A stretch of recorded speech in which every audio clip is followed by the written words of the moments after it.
Picture a flame in the darkness. Not a bonfire, not a wildfire, just one steady flame held in stone, burning through centuries. The room is simple, cold stone walls. The air smells faintly of smoke and something older. Sandalwood, perhaps, or just time itself. Outside, the wind moves across a plateau where empires rose and fell. Inside, the flame does not flicker. You are standing at the edge of a question humanity has asked for 3,000 years. What if the universe is not chaos? What if there is a battle underneath everything you see? A battle between truth and deception, order and entropy, light and consuming darkness. And what if you, right now, in this moment, are not watching that battle from the sidelines? What if you are the battlefield? This is not mythology. This is not ancient poetry written for kings and priests. This is the first religion in recorded history to say clearly, you have a choice. The cosmos depends on it. And what you choose will follow you beyond death. Tonight, you are going to understand where the ideas of heaven and hell came from. Not as vague metaphors, not as threats whispered by later empires, but as moral architecture built by one man in one vision on a windswept plateau in ancient Iran, long before the Bible was written. His name was Zarathustra, and what he saw changed everything. The flame you are imagining is not just fire. It is the central symbol of Zoroastrianism, one of humanity's oldest revealed religions and the tradition that invented the framework most of the world now takes for granted. Judgment after death, a devil who opposes God, angels and demons, the resurrection of the dead, the end of the world followed by renewal, free will as the hinge of salvation. All of this before Moses, before Christ, before Muhammad. And here is the part most people overlook quietly. Zoroastrianism did not invent these ideas to control people. It invented them to free people, because at the heart of this ancient faith is a single, startling claim. You are not a slave to fate. You are not a pawn of capricious gods. You are a moral agent in a cosmos that is unfinished, and your choices, small as they seem, tip the balance between creation and collapse. Let your shoulders drop for a moment. Feel the weight of your body where it rests. Because what we are about to explore is not a history lesson. It is a mirror held up to the way you already live, the way you already sense, beneath the noise, that some things matter and some things corrode, that truth and lies are not interchangeable, that the universe might just be asking something of you. Zarathustra did not write for scholars. He wrote for shepherds, for farmers, for people who faced hard winters and knew that survival required both courage and clarity. He wrote for people like you, and the religion he founded, now almost forgotten, surviving only in scattered communities, is the hidden blueprint beneath the moral architecture of half the planet. So why does it matter now? Because the questions Zoroastrianism answered are the same questions that wake you up at 3 a.m. Why does cruelty exist if the universe is supposed to be good? Why do bad people seem to win? Why does it feel like something inside you knows the difference between right and wrong, even when no one is watching? And what happens to you when the body stops? Zoroastrianism answered these questions not with evasion, not with mystery cults or hidden rituals, but with brutal moral clarity. There is a God. There is an adversary. There is a choice, and there is a consequence. This is the religion that took the scattered fears and hopes of ancient humanity and forged them into a single vision: the cosmos as moral drama, and you as its protagonist. Not someday, not in some distant mythic age. Now and hereafter, the flame still burns. In temples in India, in quiet homes in Iran, in the memory of a tradition that refused to die even when empires tried to erase it. And as you listen tonight, you will come to understand why this small, ancient faith left a mark so deep that the 3 largest religions in the world still carry its fingerprints. You will meet Ahura Mazda, the wise Lord who created the world through truth. You will meet Angra Mainyu, the destructive spirit who opposes creation with the lie. You will walk across the Chinvat Bridge, where every soul is weighed. You will see the final reckoning, when the world is purified and the dead rise renewed. And along the way, you will recognize something. These are not just ancient doctrines. They are the shape of how you already think about your own life. So let us begin where Zarathustra began, in the high plateau of ancient Iran, under a sky so clear the stars felt close enough to hear, because this is not just the story of a religion.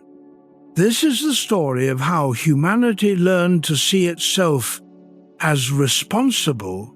Chapter 2, Ancient Iran and Origins. Long before there were empires, there was the plateau. Imagine it: high desert, scrubland, thin air that makes the horizon shimmer in midday heat. Mountains to the north, dust roads connecting scattered villages.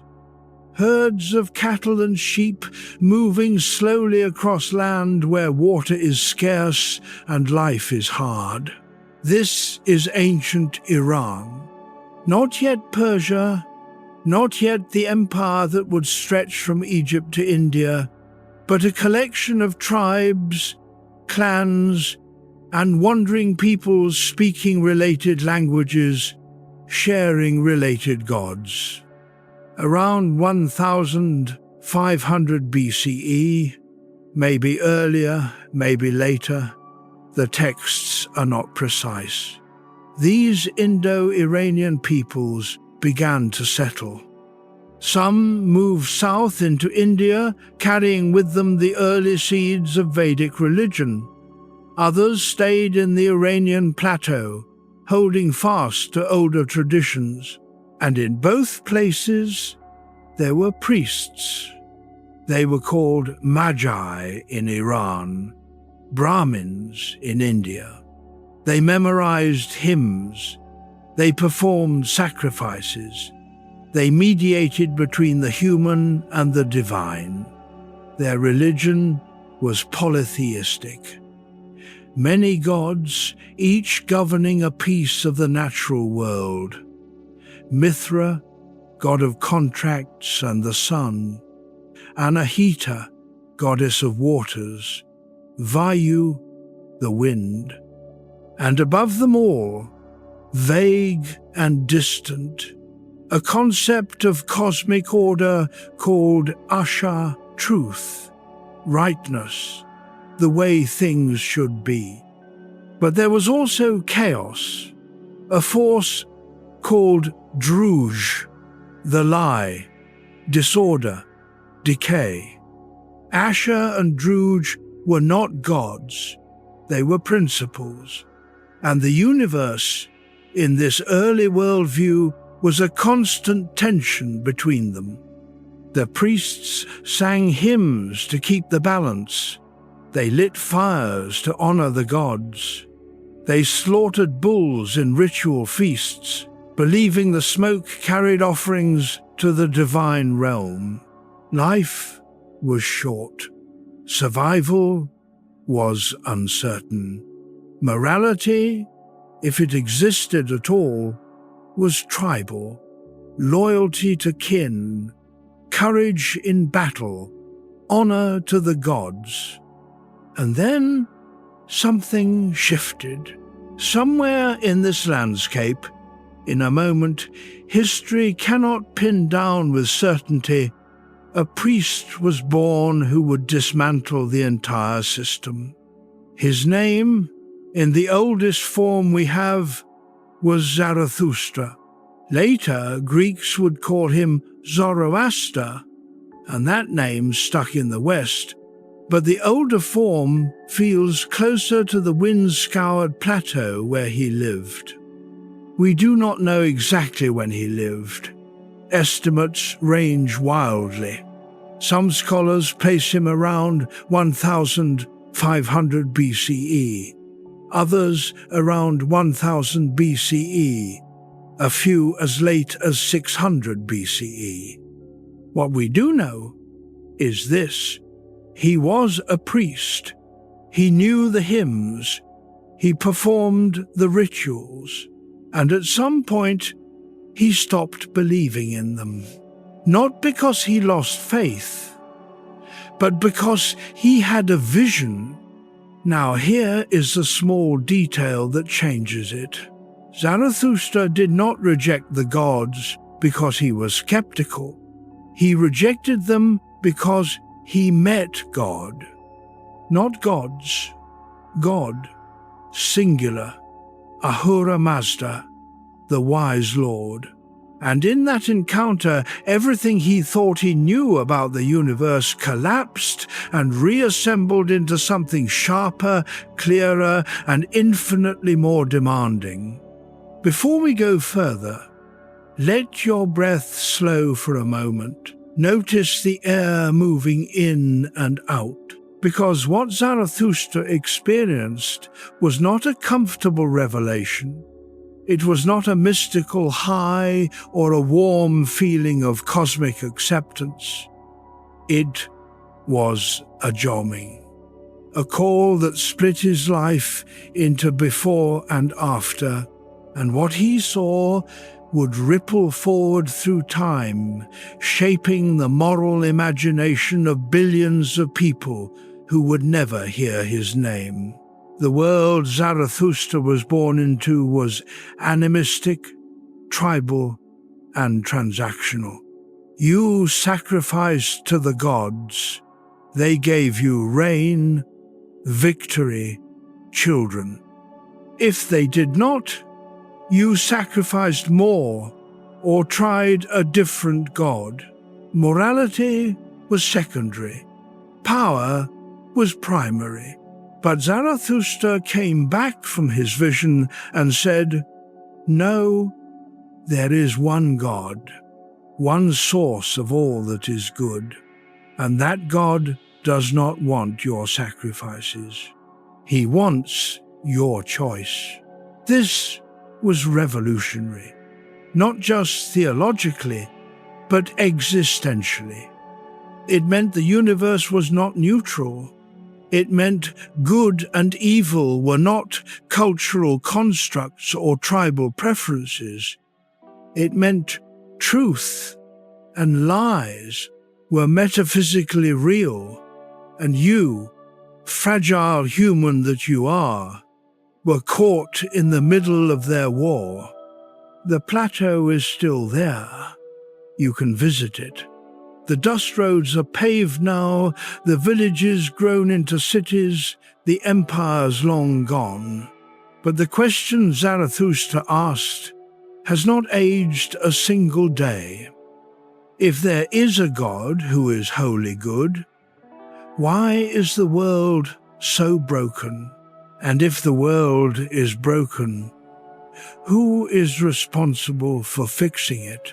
Hold that gently, because it returns later. For now, just know this: Zoroastrianism did not begin in a palace or a temple complex. It began in the mind of one man who looked at the world clearly and decided that the old answers were not enough. And from that one vision, a moral universe was born. Chapter 3. Zarathustra's Revelation. He was 30 years old. That is what the tradition says. 30 years old, already a priest, already fluent in the hymns and rituals, already marked by something his community could not quite name. Maybe he was restless. Maybe he was grieving. Maybe he had simply seen too much suffering to believe the old gods cared.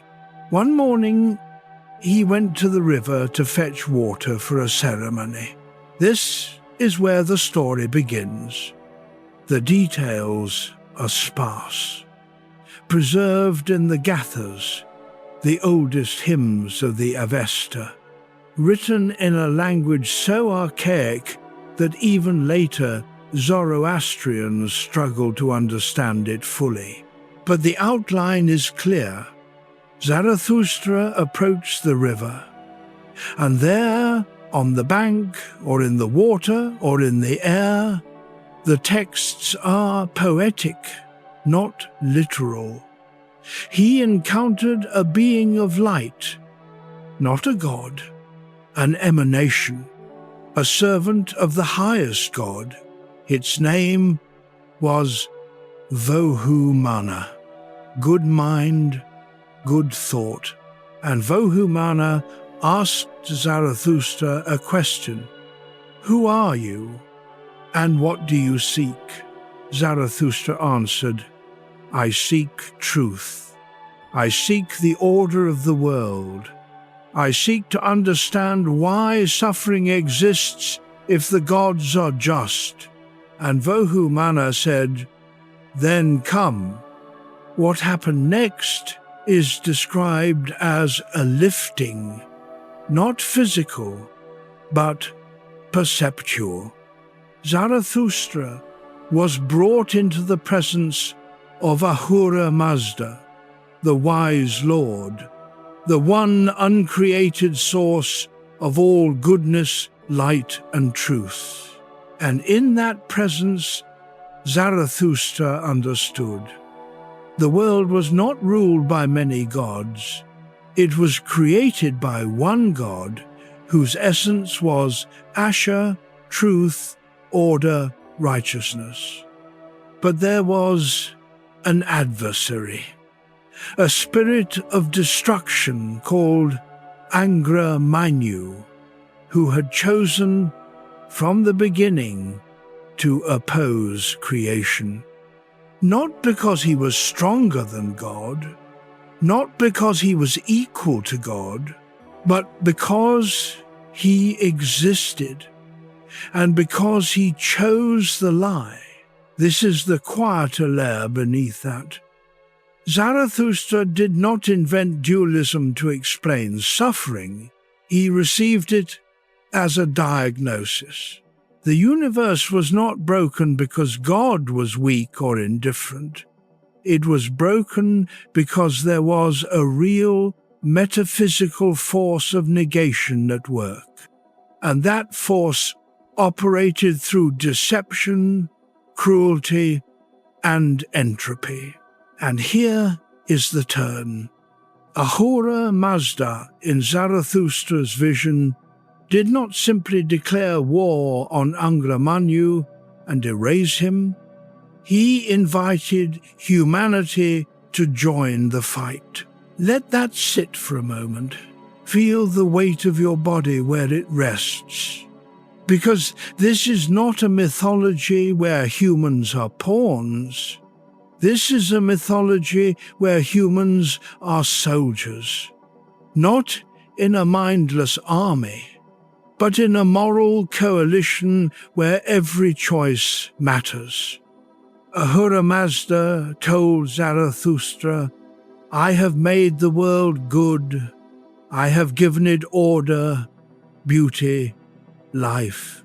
But Angra Mainyu seeks to unmake it, and I have given you, and all who will listen, the power to choose. Choose truth, and you strengthen Asha. Choose the lie, and you feed Druge. Choose good thoughts, good words, good deeds, and you become a co-creator of the world's renewal. Choose selfishness, cruelty, deception, and you become an agent of decay." This was not a metaphor. Zarathustra came back from the river and told his people, "The gods you worship are false. The rituals you perform are empty. The sacrifices you make appease nothing. There is one God. He does not need your bulls or your hymns. He needs your integrity."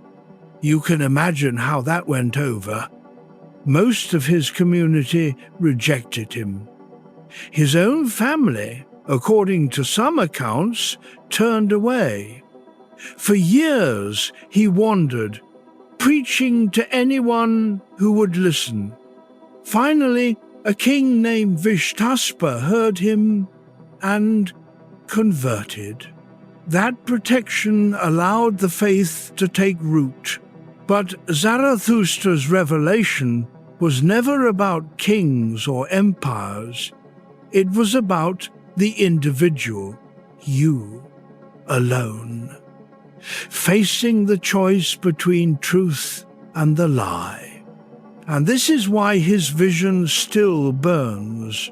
Because even now, even in a world that tells you morality is relative and truth is subjective, in the quiet of your own mind, that some things are right and some things are corrosive. You know the difference between a lie that protects and a lie that destroys.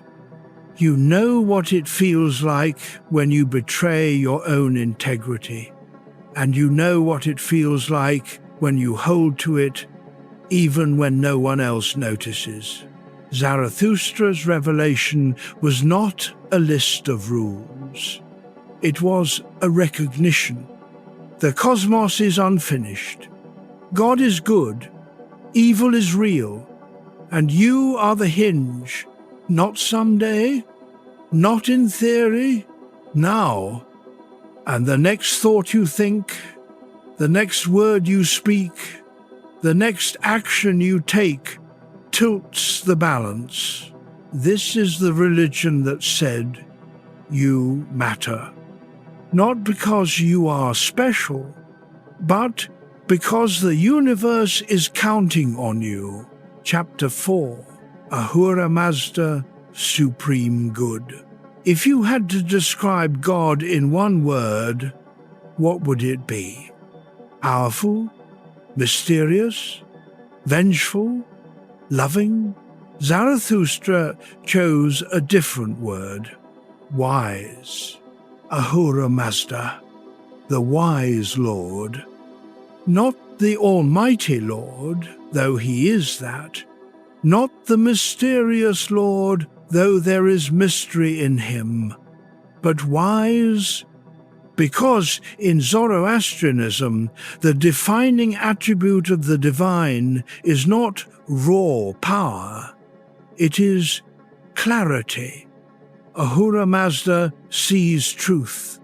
He knows the difference between what is real and what is illusion, between what builds and what destroys.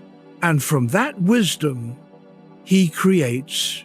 The oldest hymns describe him as uncreated, existing before time, before matter, before the first thought of the first mind. He is not born, he does not die, he simply is. And from his being flows Asha, the order that holds the stars in their courses, the rhythm that governs seasons, the structure that makes life possible. Asha is not a rule imposed from outside. It is the nature of reality itself, and Ahura Mazda is its source. Now notice what happens when we look closer. In polytheistic religions, the gods are personalities. They have moods, preferences, feuds. They can be bribed, flattered, or angered. But Ahura Mazda is not a personality. He is a principle made personal. He is goodness, knowing itself.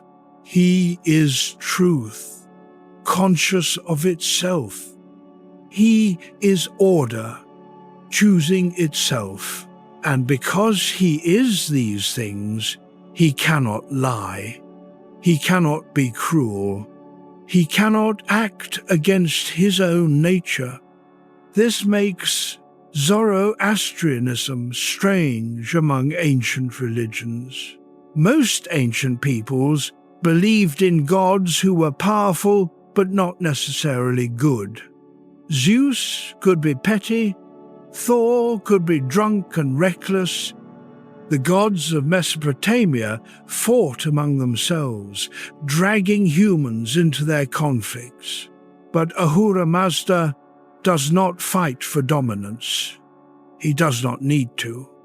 He is the source. Everything else is either aligned with him or opposed to him. And here is the small detail that changes it. Ahura Mazda does not force alignment. He invites it.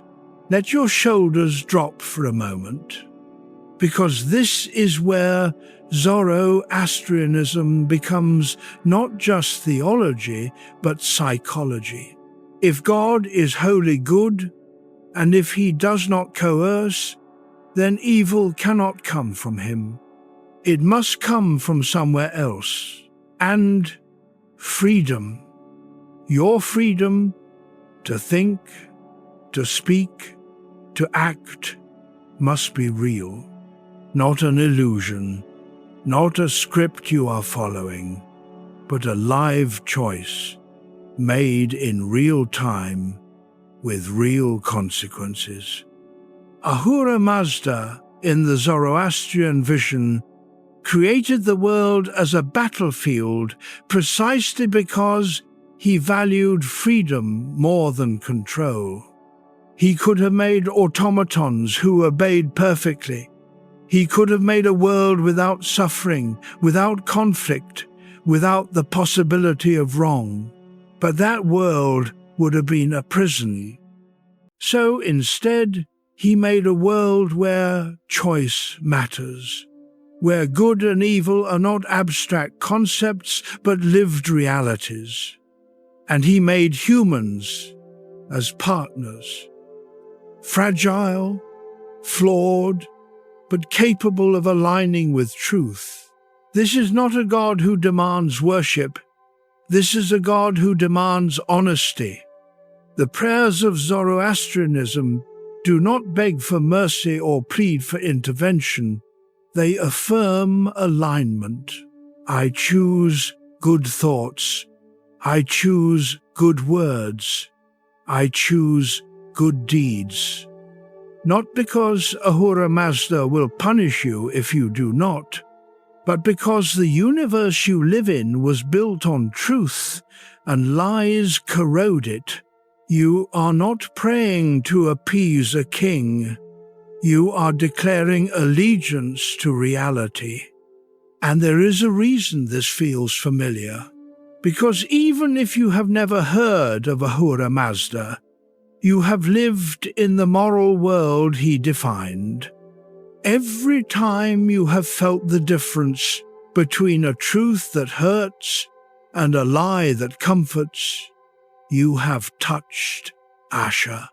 Every time you have chosen integrity when no one was watching, you have aligned with the wise Lord, whether you called it that or not.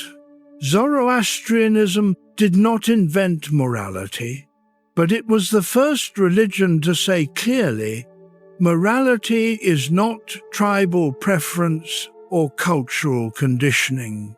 It is the structure of the cosmos. And the God who made that cosmos does not play favorites. He does not reward flattery or punish doubt. He simply is truth, waiting for you to choose it. Ahura Mazda is not distant. He is not silent. He is present in every moment where clarity is possible, where honesty is available, where the choice between creation and destruction is yours to make. And when you choose creation, you are not alone. You are working with the grain of reality itself. This is what the ancients meant when they sang hymns to the wise Lord. Not that he would save them from hardship, but that he had made a world where their choices carried weight, where goodness was not naive, where truth was not weakness, where aligning with what is real, even when it costs you, was the only path to lasting peace. But that only the surface, because if Ahura Mazda is wholly good, and if the world is broken, then something else must be at work. Something that chose from the beginning to unmake what was made. And that brings us to the shadow. Chapter 5. Angra Mainyu, the adversary. There is a figure in the dark, not a metaphor, not a symbol for human weakness or ignorance, a presence, a will, a spirit that looked at creation and said, I will destroy this. His name is Angra Mainyu, the destructive spirit, the adversary. And in Zoroastrianism, he is not a fallen angel. He is not a rebellious servant. He is not a part of God's plan gone wrong. He is a choice, a primal, metaphysical choice to oppose existence itself. Let that land. Angra Mainyu did not start as good and become evil. He did not fall from grace. He chose from the beginning, from before creation, to be what he is. The texts are stark about this. In the beginning there were two spirits. Spenta Mainyu, the Holy Spirit aligned with Ahura Mazda, and Angra Mainyu, the destructive spirit who opposed him. Not equals, not twins, but two wills, one aligned with being and one aligned with non-being. And Angra Mainyu's first act was not violence. it was denial. He saw the world Ahura Mazda intended, a world of light, order, beauty, life. And he said, "No, I will make my own world, a world of darkness, chaos, decay, death." And from that moment, the war began. Not a war of armies, though armies would rise and fall in its wake. Not a war of physical force, though force would be used, but a war of influence, a war for the human heart, because Angra Mainyu cannot create. He can only corrupt. He cannot make life. He can only infect it with suffering, disease, entropy. He cannot speak truth. He can only twist it into the drush, the lie. And his greatest weapon is not violence, it is deception. He makes cruelty seem reasonable. He makes selfishness seem wise. He makes destruction seem like progress. He operates through inversion, where Ahura Mazda says, "Speak truth," Angra Mainyu whispers, "but what if the lie protects you?" Where Ahura Mazda says, "Act with integrity," Angra Mainyu murmurs, "But everyone else is cheating. Why should you lose?" Where Ahura Mazda says, "Life is sacred," Angra Mainyu hisses, "Some lives do not matter." This is not mythology. This is moral anatomy. Zarathustra was not describing demons with horns and pitchforks. He was describing the force inside us and around us that pulls toward dissolution. The voice that says, "Give up. It does not matter. No one will know. You deserve this. They deserve that." The voice that makes cruelty feel justified and kindness feel naive. The voice that says truth is optional. And here is the part most people overlook quietly. Angra Mainyu does not operate alone. He has servants. Spirits called devas, not demons in the later Christian sense, but forces of disorder, each aligned with a specific vice. Aishma, the spirit of wrath. Akamana, the spirit of evil mind. Tarumaiti, the spirit of arrogance. These are not separate beings. They are aspects of the destructive spirit, tendrils of his influence in the world. And they work not by overpowering you, but by inviting you. They make destruction feel like relief. They make cruelty feel like justice. They make lies feel like survival. Because that is how Angra Mainyu wins. Not by force, by consent. Just for a moment, let your breath slow. Feel the weight of your body where it rests, because you have met Angra Mainyu. Maybe not by that name, but you have felt his pull. Every time you have chosen comfort over truth, every time you have let a lie slide because confronting it felt too hard, every time you have justified cruelty because the person on the receiving end seemed to deserve it, that is not moral failure in the usual sense. That is alignment. You are choosing in that moment to feed the force that wants the world to collapse. And the terrifying part? It feels so small.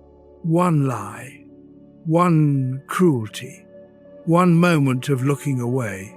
But Zoroastrianism says, no. it is not small. Every choice you make either strengthens Asher or strengthens Druj. Every thought, word, and deed tilts the balance. And Angra Mainyu is patient. He does not need you to commit atrocities. He just needs you to stop caring about truth, to stop resisting the slow decay, to accept that the world is meaningless, that morality is preference, that nothing really matters, because once you believe that, he has won. Not forever, but in you, in this moment, in this small corner of creation, and that is enough. Now here is the question beneath the question. If Angra Mainyu is real, not as a literary device, but as a metaphysical force, then why does Ahura Mazda allow him to exist? Why not simply erase him? This is where the pattern reveals itself, because Angra Mainyu's existence is not a flaw in creation, it is the condition of freedom. If there were no opposing force, no alternative to truth, no possibility of choosing destruction, then your choice to align with Asher would not be a choice. It would be automatic, mechanical, meaningless. Angra Mainyu exists because genuine moral agency requires genuine alternatives. You cannot choose good unless bad is possible. You cannot choose truth unless the lie is available.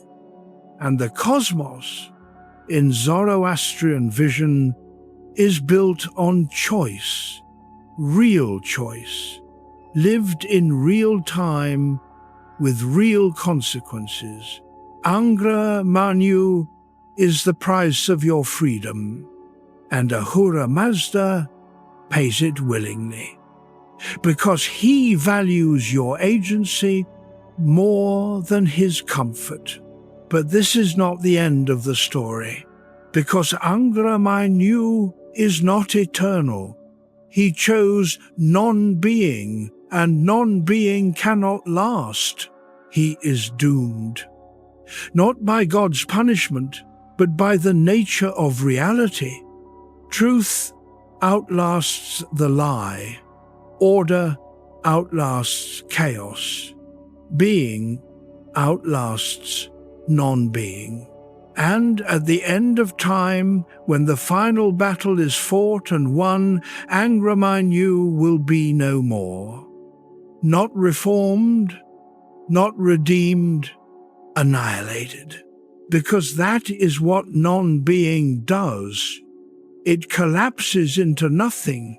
But until that day, he is here, active, whispering, inviting. And every day you wake up, you choose Asher or Druj, creation or destruction, truth or the lie. This is the war Zarathustra saw, not a metaphor for inner conflict, but a real war, fought on the battlefield of your daily life. And the question is simple: which side are you on? Chapter 6, Cosmic Dualism Explained. So here is the shape of it: two forces, two wills, two visions of what reality should be. On one side, Ahura Mazda, the wise lord, and his emanations of truth, order, life, light. On the other, Angra Mainyu, the destructive spirit, and his forces of lies, chaos, death, darkness. This is dualism, not metaphorical, not psychological, metaphysical. Two real, irreducible principles locked in a struggle that defines the shape of existence. But here is the critical nuance that makes Zoroastrianism different from other dualistic systems. These two forces are not equal. Angra Mainyu is powerful, yes. He is active, yes. He causes immense suffering and corruption, yes. But he is not God's opposite. He is God's enemy, and there is a difference. An opposite would be equal in power and scope. An opposite would be eternal, uncreated, just as fundamental to reality as its counterpart. But Angra Mainyu is not uncreated. He chose to exist as he is. He chose destruction, and that choice gave him being. But that being is parasitic. It depends on creation in order to corrupt it. Darkness is not the opposite of light. It is the absence of light. And when the light returns fully, the darkness will have nowhere left to hide. This is why Zoroastrianism is sometimes called ethical dualism rather than cosmic dualism. Yes, there are two forces, but one is ultimate and the other is doomed. Ahura Mazda will win, not because he overpowers Angra Mainyu in a battle of brute force, but because truth is the foundation of reality, and lies eventually collapse under their own weight. Let your shoulders drop. Notice the air moving in and out, because this matters for how you live. If dualism were absolute, if good and evil were equally powerful, equally eternal, then your choices would not matter. You would just be a pawn in a cosmic stalemate. But Zoroastrian dualism is not a stalemate. It is a story with a beginning, a middle, and an end. And you are living in the middle. The world was created good. It was invaded by the destructive spirit. It is now the site of a struggle, and it will be restored. That restoration has a name. Frasciocoretti, the final renovation, the making wonderful. But we are getting ahead of ourselves. Hold that gently, because it returns later. For now, understand this. Dualism in Zoroastrianism is not about balance. It is about conflict. Good and evil are not complementary. They are adversarial. Truth and lies are not two sides of the same coin. They are incompatible realities. And the struggle between them is not a game. It is a war, where every soul is a soldier, every moment is a skirmish, and every choice you make is a tactic. Now here is where it gets personal. You are not neutral. Even if you think you are, even if you do not believe in Ahura Mazda or Angra Mainyu or any of it, you are still choosing every day, every hour, because neutrality in a dualistic universe is impossible. Not choosing truth is choosing the lie. Not resisting cruelty is enabling it. Not caring about order is inviting chaos. Angra Mainyu does not need you to worship him. He just needs you to stop resisting him. And that is so much easier because resisting takes effort. Resisting means paying attention when you would rather zone out. Resisting means speaking up when silence is safer. Resisting means holding to integrity when compromise is more comfortable. And most people, most of the time, do not resist, not because they are evil, but because they are tired. And Angra Mainyu is very, very good at exploiting exhaustion. This is the quieter layer beneath that. Dualism in Zoroastrianism is not just a description of the cosmos. It is a diagnosis of your inner life. You know what it feels like to be pulled in two directions. You know what it is like to want to do the right thing and feel a counterpull toward the easier thing, the crueler thing, the thing that serves you but harms others. Zoroastrianism names that pull. It does not explain it away as human nature or just the way things are. It says that pull is real, it comes from a real source, and it wants you to give in. But it also says the other pull is real too, the pull toward clarity, toward kindness, toward truth. And that pull comes from Ahura Mazda. You are not alone in the struggle. You are part of a cosmic coalition.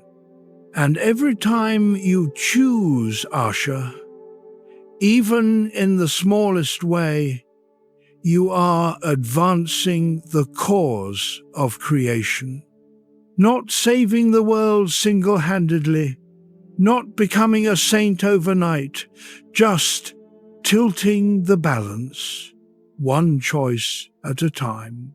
And that is enough. Now here is the part worth remembering.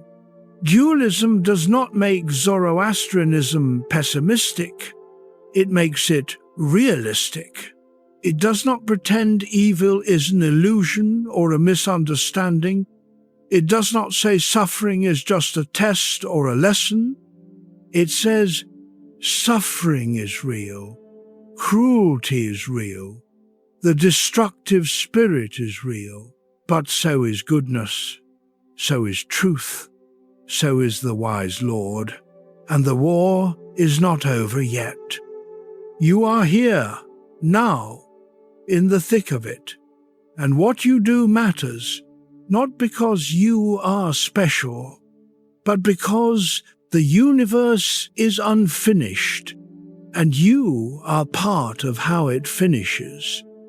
This is the core of Zoroastrianism, not a philosophy, not a mythology, a call to arms. Chapter 7. Truth versus the lie. Now we can name the field of battle. It is not a place, it is a choice. Asha or Druj, truth or the lie. These are the two poles of existence in Zoroastrianism. Everything else is commentary. Asha is not just honesty. It is not just not lying. It is the principle of order, the structure of reality, the way things are meant to be. It is the orbit of planets, the cycle of seasons, the bond between parent and child, the contract between strangers, the coherence of a promise kept. Asha is what makes the world intelligible. It is what allows trust, cooperation, meaning. Without Asha, there is no society, no science, no art, no love. There is only chaos. And Druj? Druj is the opposite. Not the absence of truth, but its active negation. Druj is the lie that breaks contracts, the deception that poisons trust, the distortion that makes reality unreadable. Druge is not just falsehood, it is corruption, entropy, the slow unraveling of what holds things together. And here is the small detail that changes it. Druge is not neutral, it is hostile. Every time you lie, you do not just withhold information, you break the fabric of shared reality. Every time you act with cruelty disguised as honesty or selfishness disguised as necessity, you weaken the structure that holds the world together. Zarathustra saw this clearly. He did not write moral platitudes, he wrote cosmology. In the beginning, the two spirits declared themselves, the good and the evil, in thought, word, and deed. Between them, the wise chose rightly, the foolish did not. The foolish did not. Not because they lacked intelligence, but because they chose Druge over Asha, convenience over integrity, the lie over the truth. And the universe registered that choice. Let your breath slow for a moment. Feel the weight of your body where it rests, because you have been in this position more times than you can count. A moment where telling the truth would cost you something. A moment where honesty felt dangerous. A moment where the lie seemed kinder, easier, smarter, and you chose. Maybe you chose truth. Maybe you chose the lie. Maybe you chose something in between, a half-truth that let you sleep at night but left a residue you could not quite wash off. Zoroastrianism does not judge you for that residue. It understands it, but it also refuses to let you pretend it does not matter, because it does. Every lie you tell, even the small ones, even the ones for a good reason, weakens your alignment with Asha. Not because God is keeping score, but because your nervous system is, you know when you have lied, even if no one else does, even if the lie worked. And that knowledge sits in you, a small weight, a small fracture in your sense of self. And over time, those fractures accumulate until you no longer know what you believe, until trust becomes impossible, until you can no longer tell the difference between what is real and what you have constructed to protect yourself. This is what Druge does. It does not just harm others, it corrodes you, and Angra Mainyu knows this. He uses it. He does not need you to become a liar all at once. He just needs you to compromise once, then twice, then until compromise is your default. And by then, you have forgotten what Asha even feels like. But here is the turn. Asha is not fragile. It is the structure of reality. And reality has a way of reasserting itself. You can lie for a while. You can build entire systems on lies. Empires have done it. Religions have done it. Individuals do it every day. But eventually, the lie collapses because it has no foundation. Truth does not need your belief to be true. It simply is. And when you align with it, Even after a long drift into Druj, you feel it. Not as punishment, as relief. Because the truth, even when it hurts, does not corrode you. It clarifies. Zoroastrians understood this viscerally. That is why their central ethical prayer, the Ashim Vohu, is not about obedience or devotion. It is about alignment. Asher is good. It is the best. It brings happiness to those who practice it for the sake of Asher, not for the sake of reward, not for the sake of God's favor, for the sake of Asher itself. Because truth is its own reason. And when you live in truth, when you speak it, act it, embody it, you are not just being moral. You are participating in the structure of the cosmos. You are a co-creator with Ahura Mazda, holding the world together against the pull of dissolution. This is not metaphorical. When you tell the truth in a world that rewards lies, you are performing an act of cosmic resistance. When you keep a promise when breaking it would be easier, you are strengthening Asher. When you refuse to participate in cruelty, even when everyone else is, you are standing with the wise Lord, not because he needs you, but because the world does. And this is where the pattern reveals itself. Asher and Druj are not abstractions. They are lived realities. Every day, you wake up and face 100 small choices. Most of them seem trivial. Tell the truth or shade it. Keep the promise or break it. Speak up or stay silent. Act with integrity or take the shortcut. And each choice, in isolation, feels inconsequential. But Zoroastrianism says, no. Each choice is a vote. A vote for the kind of world you want to live in, a vote for the kind of person you want to become, and the universe counts those votes, not through divine punishment or reward, but through the accumulation of consequences.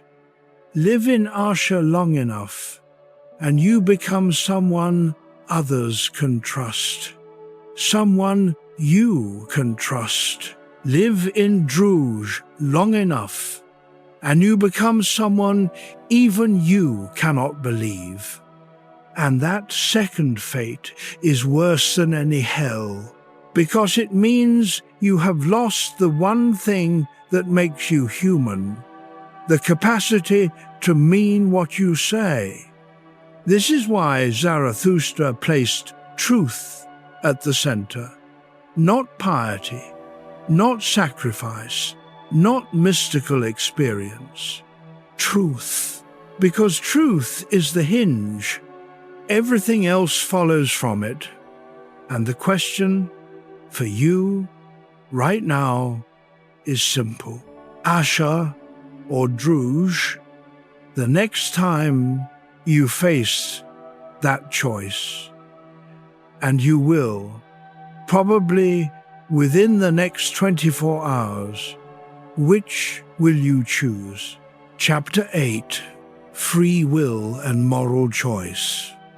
Here is the most radical idea in Zoroastrianism. You are not fated, not by the stars, not by the gods, not by your ancestry or your upbringing or your past mistakes. You are free, and that freedom is not a gift, it is a burden, because if you are free, then you are responsible. This is the turn that changes everything. In most ancient religions, fate was a given. The gods decided, you obeyed, or you suffered. Your role was to appease, to submit, to accept. But Zarathustra looked at the heavens and said, no. Ahura Mazda gave you a mind. He gave you the capacity to discern truth from lies. He gave you the power to choose. And he will not override that choice, ever. Even if you choose wrong, even if you choose destruction, even if you choose again and again to align with Angraminu, God will not stop you, because stopping you would make you a slave. And Ahura Mazda does not want slaves. He wants allies, partners, co-creators. And that requires freedom, real freedom, the kind that includes the possibility of failure.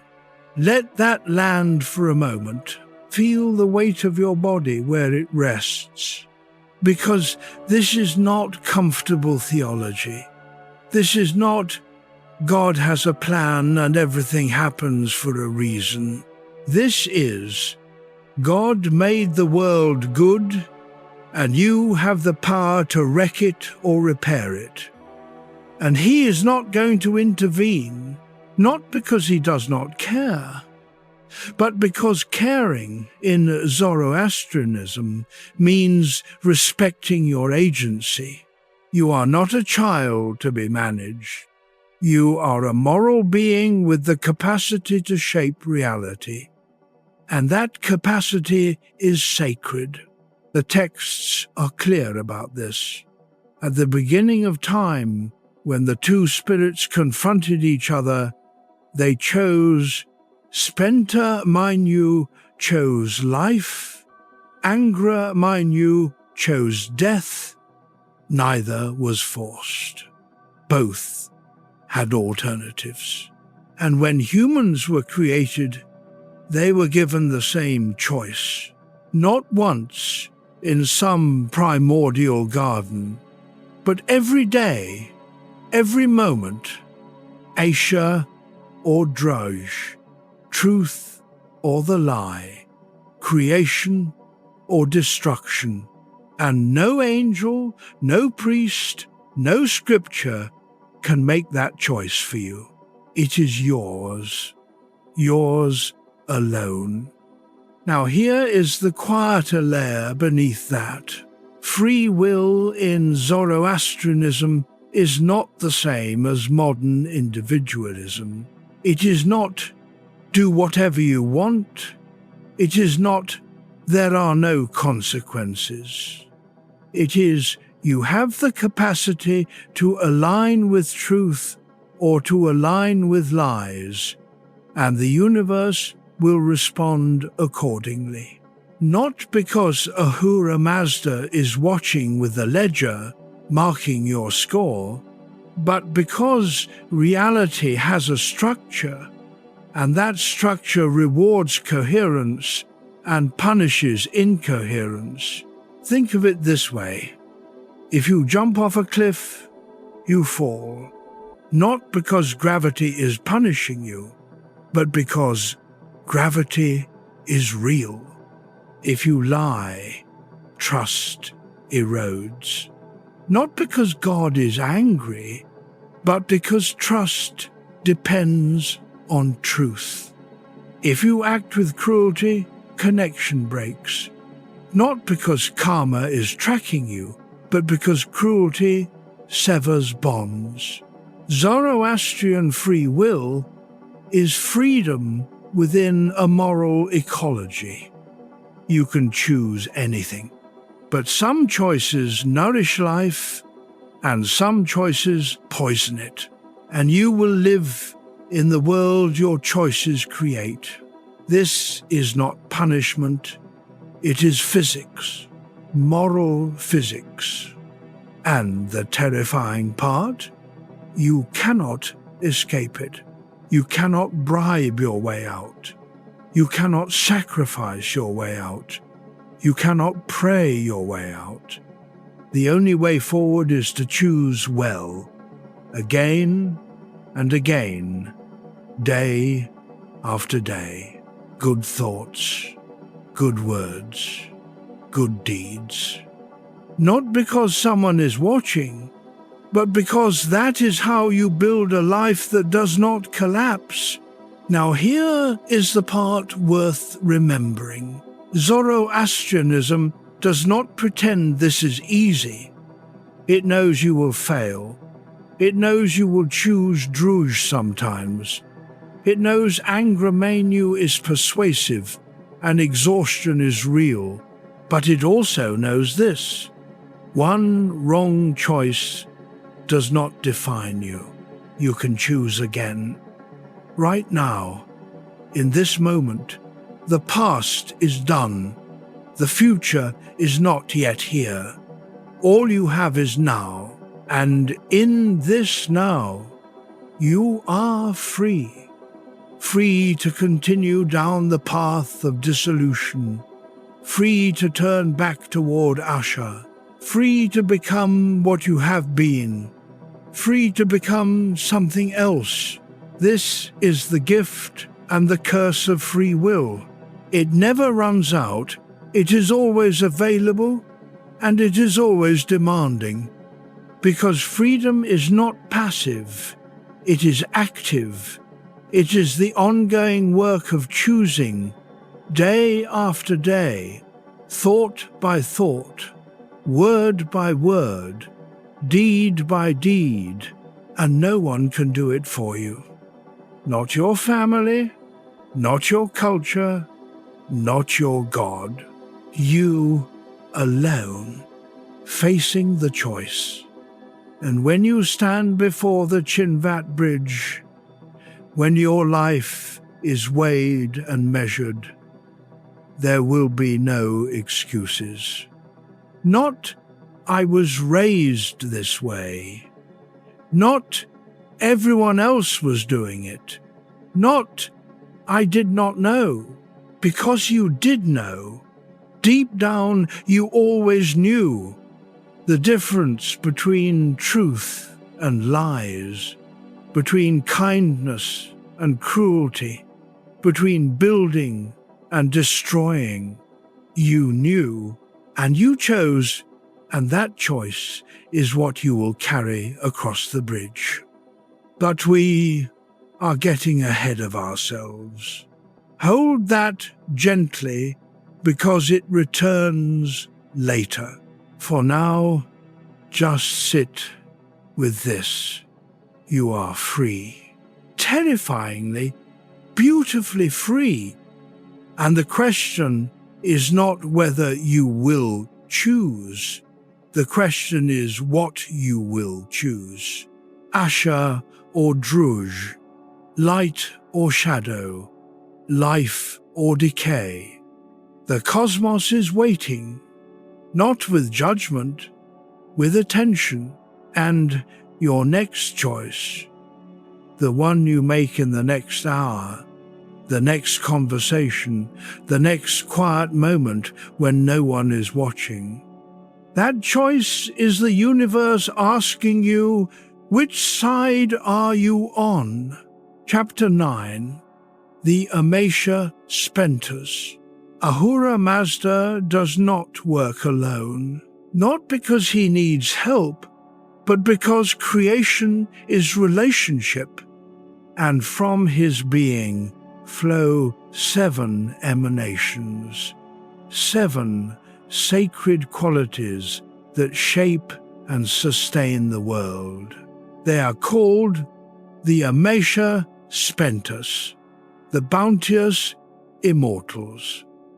Not gods, not angels in the later sense, but aspects of the divine personified, made relatable, each governing a dimension of reality.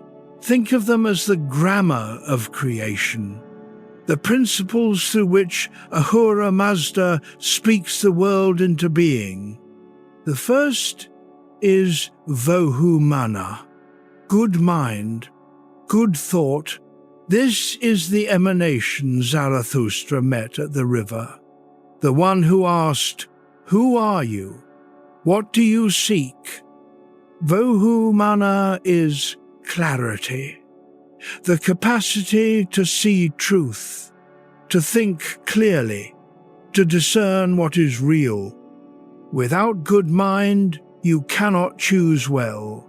Without good mind, Angra Mainyu's lies are indistinguishable from truth. Vohumana is the light that allows you to navigate moral darkness. The second is Asha Vahishta, best truth, highest order. We have been circling this one for chapters. Asha is the principle we have been calling truth. But it is more than that. It is cosmic order, the way things should be, the structure that makes life possible. Asha Vahishta is the perfection of that order, the world as it would be if Angra Mainyu had never invaded. The third is Kshatriya Virya, desirable dominion. This is not tyranny. It is rightful power, the strength to protect what is good, to resist what is destructive. Kshatriya is the quality that allows Asha to endure. Without it, truth would be fragile, order would collapse. It is the spine of creation, the capacity to hold firm when Druj pushes back. The fourth is Spenta Armaiti, holy devotion, bounteous harmony. This is humility, reverence, the willingness to align with something greater than yourself. Spenta Armaiti is what keeps power from becoming domination, what keeps clarity from becoming arrogance. It is the softness that balances strength, the openness that allows wisdom. The fifth is Hauvatat, wholeness, completeness. This is health, integration, the state of being undivided, unbroken. Hauvatat is what you feel when your mind, body, and spirit are aligned, when what you think, what you say, and what you do are coherent. It is the opposite of fragmentation, the antidote to inner war. The sixth is Amaritat, immortality, deathlessness. This is not just life after death. It is the quality of life that transcends decay. Amaritat is vitality, renewal, the force that resists entropy and keeps creation fresh.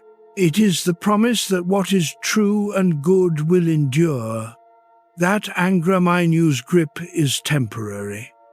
And the seventh, the one that encompasses all the others, is Spenta Mainyu, the Holy Spirit. This is the active presence of Ahura Mazda in the world, the force that animates the other six, that brings them into relation, that turns principles into reality. Spenta Mainyu is the breath of God, the creative impulse, the ongoing yes to existence. Now here is where it gets personal. The Amesha Spentas are not distant. They are not reserved for priests or saints. They are available. Here, now. Every time you think clearly, you are touching Vohumana. Every time you align with truth, you are participating in Asha Vahishta. Every time you protect what is good, You are embodying Kshatriya Vairya. Every time you act with humility, you are expressing Spenta Armayati. Every time you integrate your inner life, you are moving toward Halvatat. Every time you resist decay and choose life, you are aligning with Amaritat. And when all of this comes together, when your mind is clear, your actions are true, your strength protects, your humility opens, your self is whole, and your vitality renews, you are living in Spenta Manu.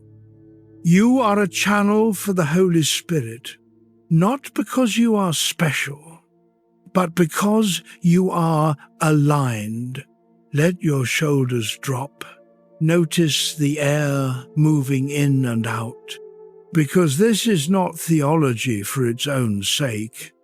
This is a map of the good life. The Amesha Spentas are not abstractions to memorize. They are qualities to cultivate. And the beautiful part? They reinforce each other. Good thought leads to good action. Good action builds strength. Strength, tempered by humility, protects truth. Truth, lived fully, brings wholeness. And wholeness renews vitality. This is not a ladder you climb. It is a cycle you enter. And once you are in it, each quality calls forth the next. You do not need to be perfect. You just need to be willing. Willing to think clearly when confusion tempts you. Willing to speak truth when lies are easier. Willing to protect what matters when apathy is safer. Willing to bow when arrogance whispers.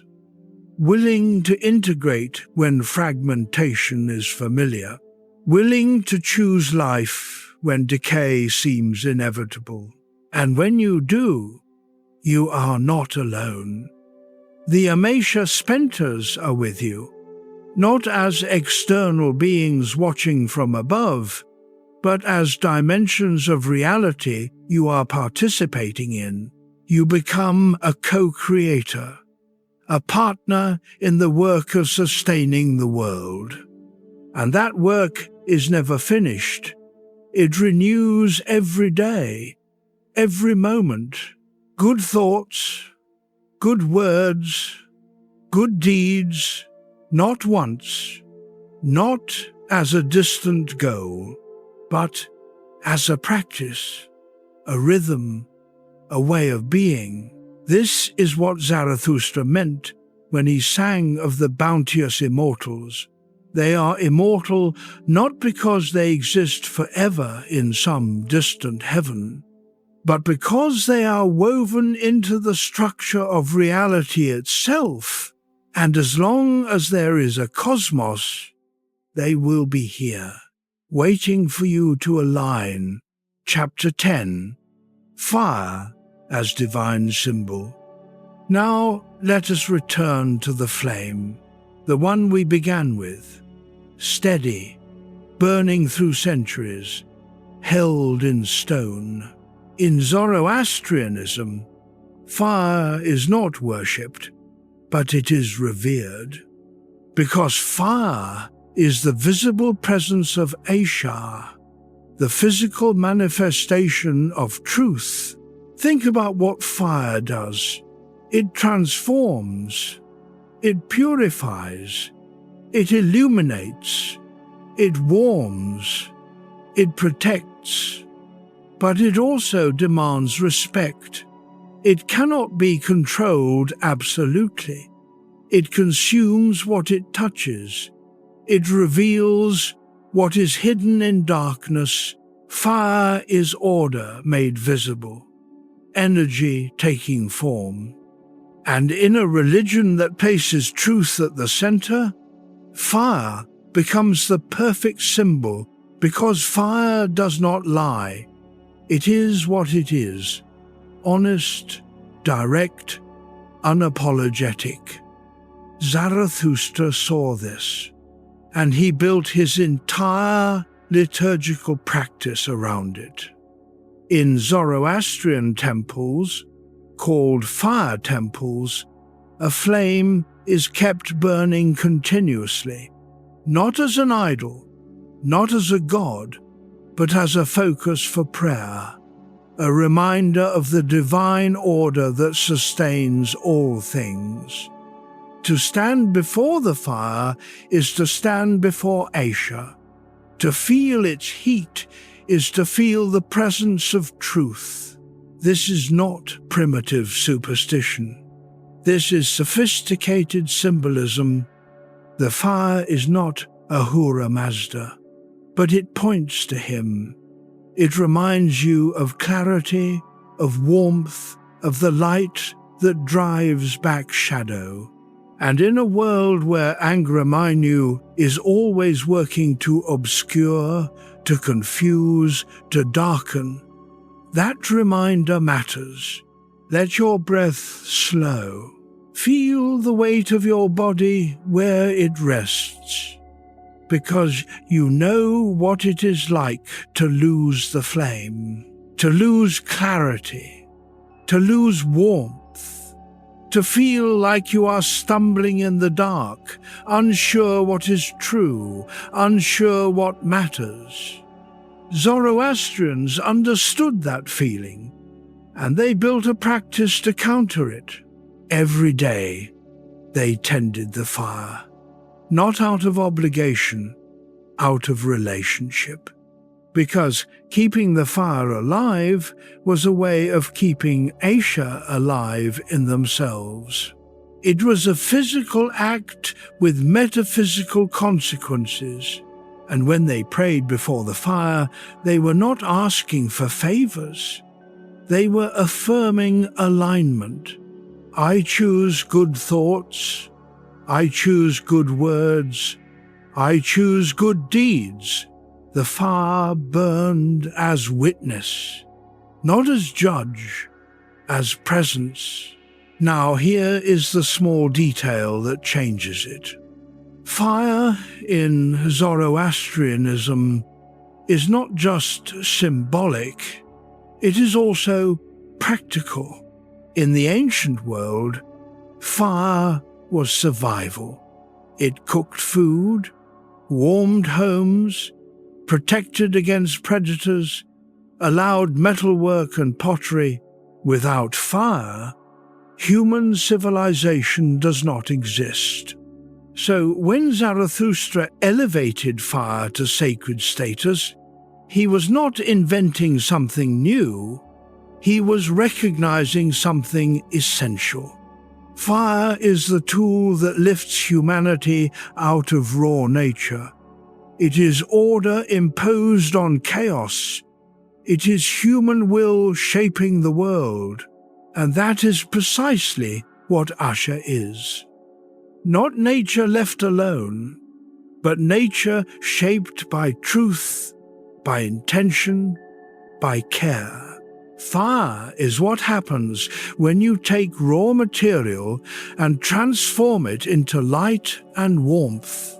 Asher is what happens when you take raw existence and transform it into meaning and coherence. The metaphor is almost too perfect, and Zoroastrians lived inside that metaphor.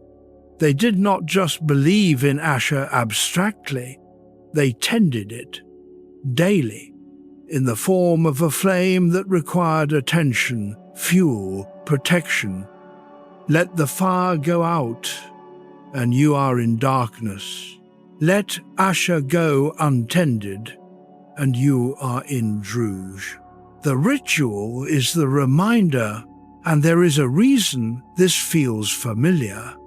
Because even if you have never stood before a Zoroastrian fire temple, you have felt the pull of flame, the campfire that draws people into a circle, the candle that makes a space feel sacred, the hearth that turns a house into a home. Fire creates focus. It creates warmth. It creates a center. And that is what Asher does in your life. When you are aligned with truth, you have a center. You know what matters. You know where you stand. When you drift into Druge, that center dissolves. You become scattered, cold, lost. The fire is the reminder. Come back. Tend the flame. Let clarity burn again. Zoroastrians did not worship fire. They used it as a tool for remembering that truth exists, that order is possible, that light can hold back darkness, and in a world where Angramainew is always working to extinguish clarity, that remembering is not optional. It is survival. So the next time you see a flame on a candle, in a fireplace, on a stove, let it remind you, you have a flame inside you too. The capacity for clarity, the capacity for warmth, the capacity to illuminate what is hidden. And like the flames in the fire temples, your inner flame requires tending. It requires attention, truth, integrity. Let it go unattended, and it dims. Let it go too long, and it goes out.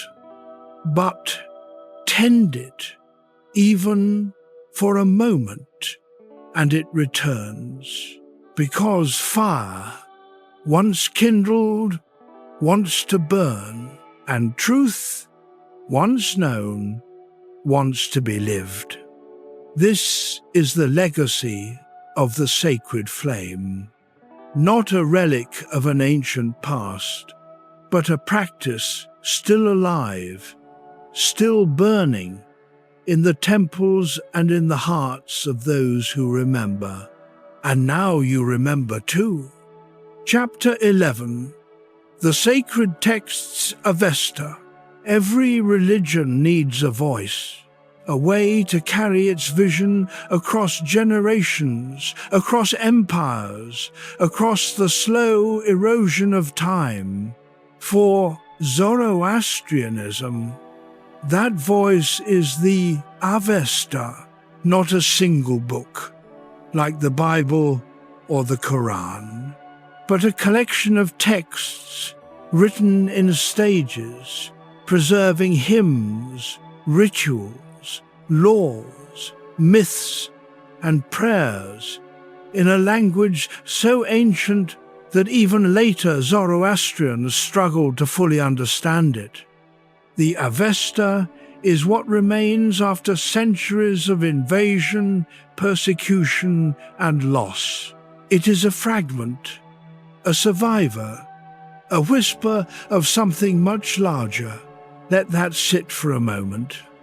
Imagine a library, vast, complete, containing the full wisdom of a 3,000-year-old tradition.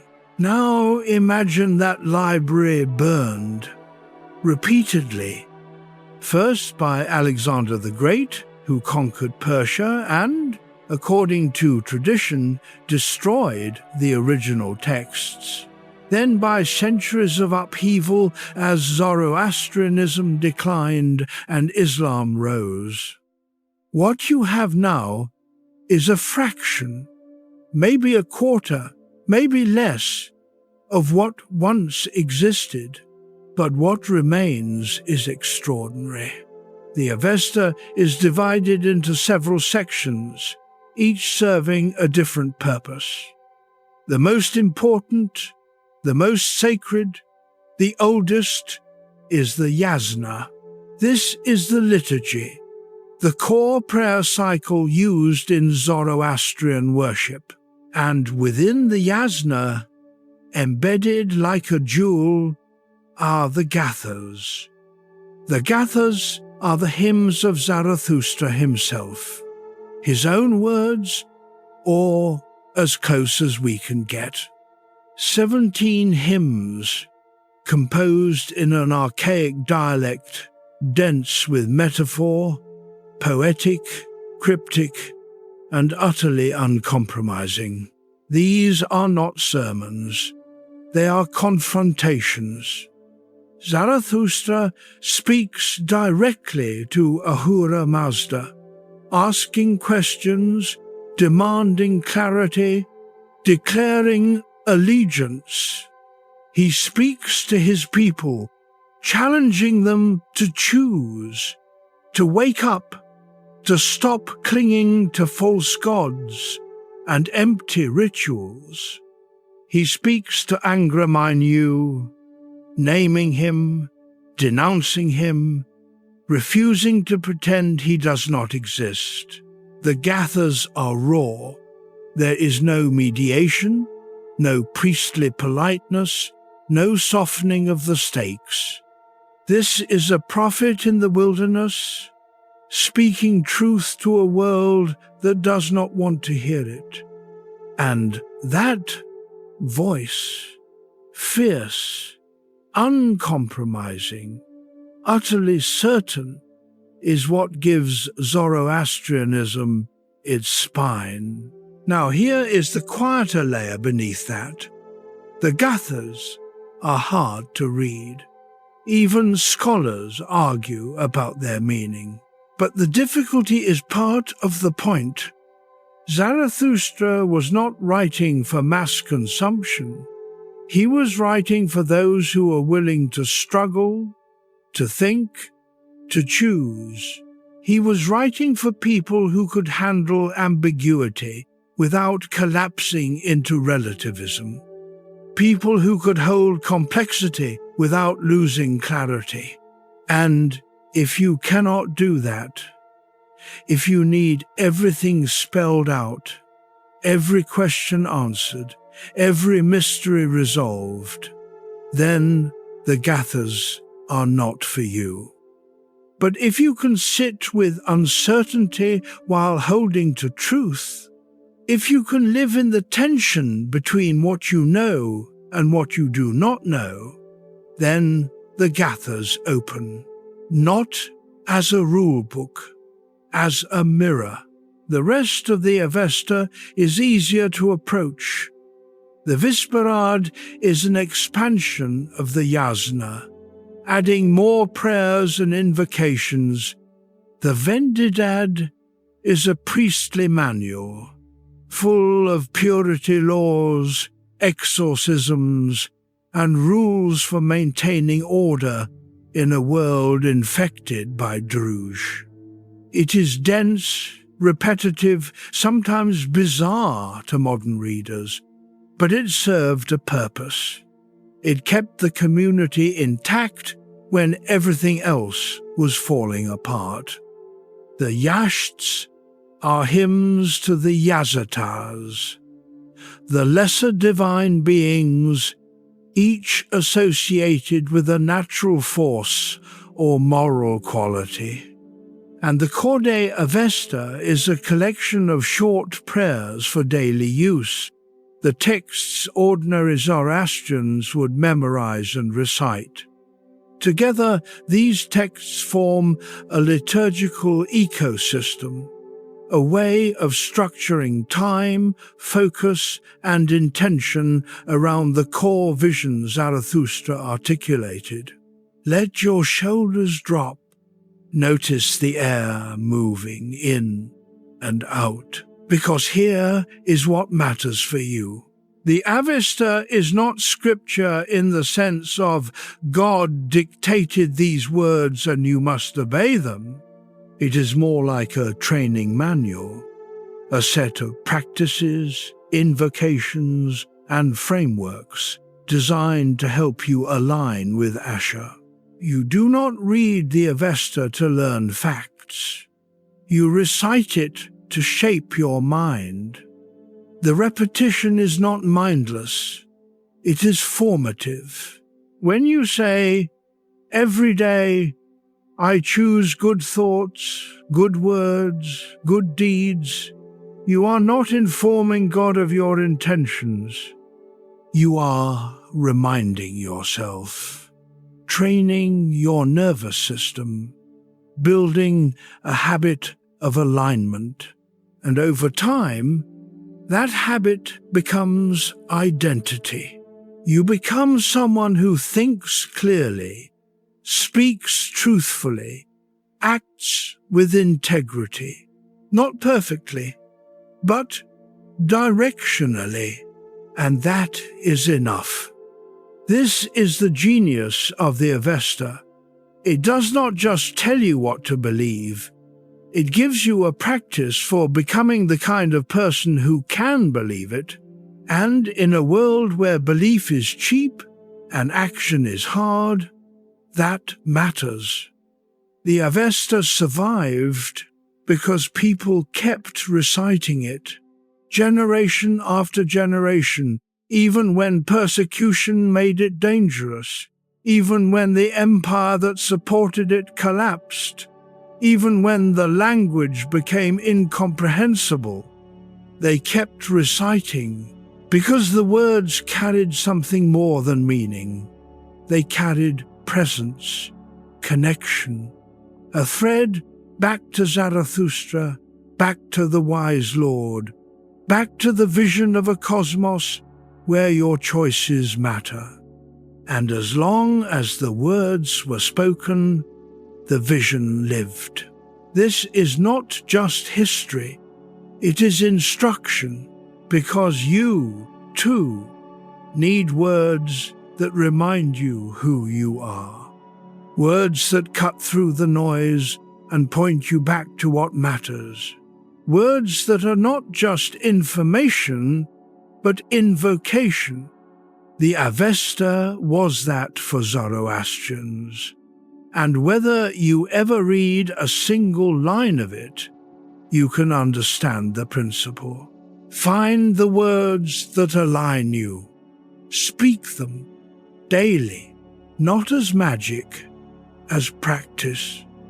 And over time, they will shape you into someone who lives in truth, even when the world rewards lies, into someone who holds to Asha, even when Druj seems easier, into someone who remembers, even when everyone else forgets.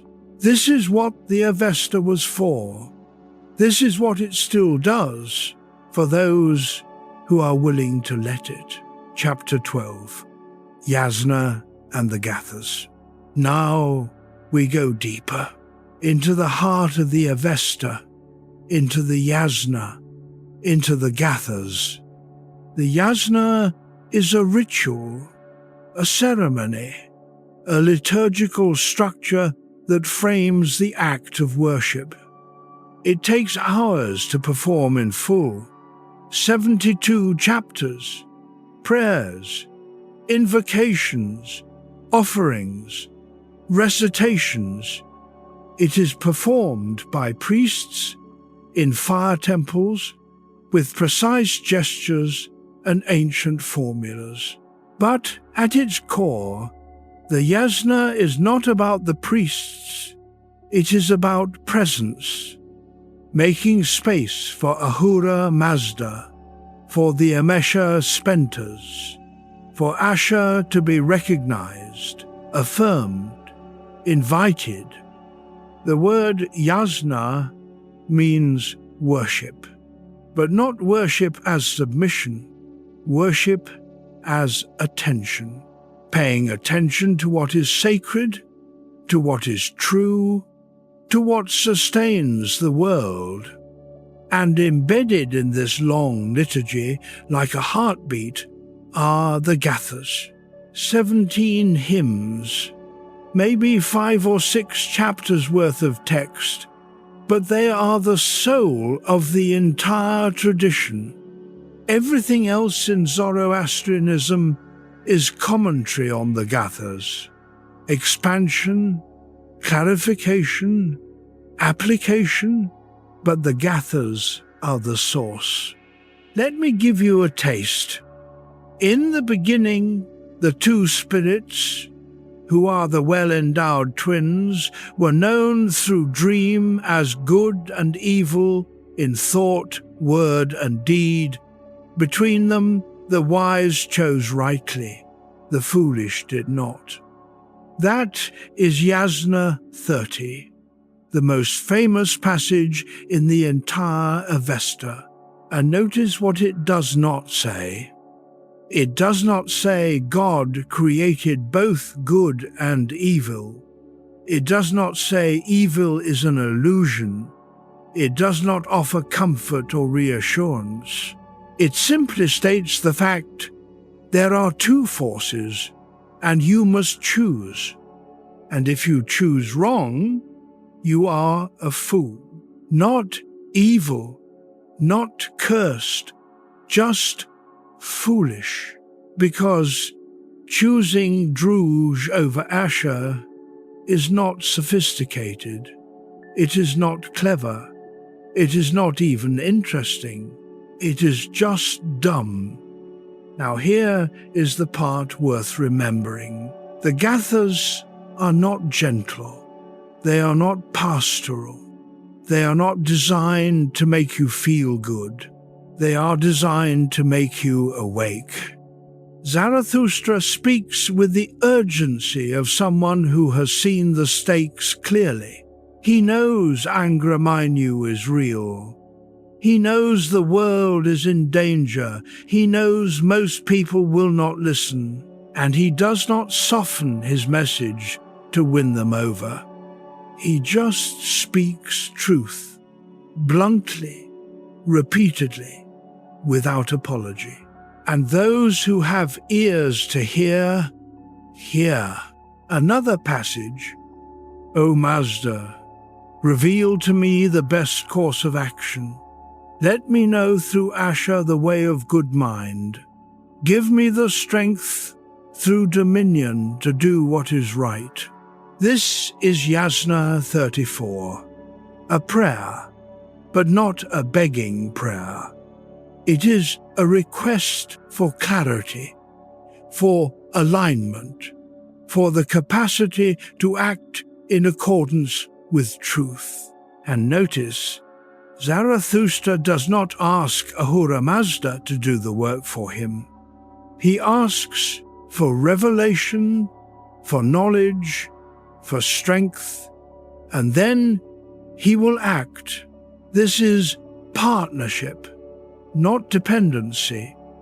The Gathas assume you are capable. They assume you can handle the truth. They assume you want to choose well, and they give you the tools to do it, but they do not make it easy, because the truth is not easy. Asher is not comfortable. Alignment requires effort, and the Gathas do not pretend otherwise. Let your breath slow. Notice the air moving in and out, because here is what the Gathas offer you, even now, even if you never read them, a model of directness, of moral clarity, of refusing to soften the stake.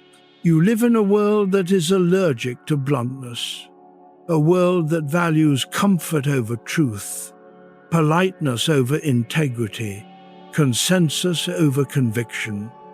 And the Gathas say, no, say what you mean what you say. Do not apologize for seeing clearly, and if people reject you for it, that is their choice. But do not dilute the message to win them over, because the message is not yours, it is Asher's, and Asher does not negotiate. This is why Zarathustra was not popular in his lifetime. This is why Zoroastrianism remained a minority faith even at its peak, because it demands too much. It demands that you think for yourself, that you choose for yourself, that you take responsibility for the world your choices create. And most people, most of the time, do not want that responsibility.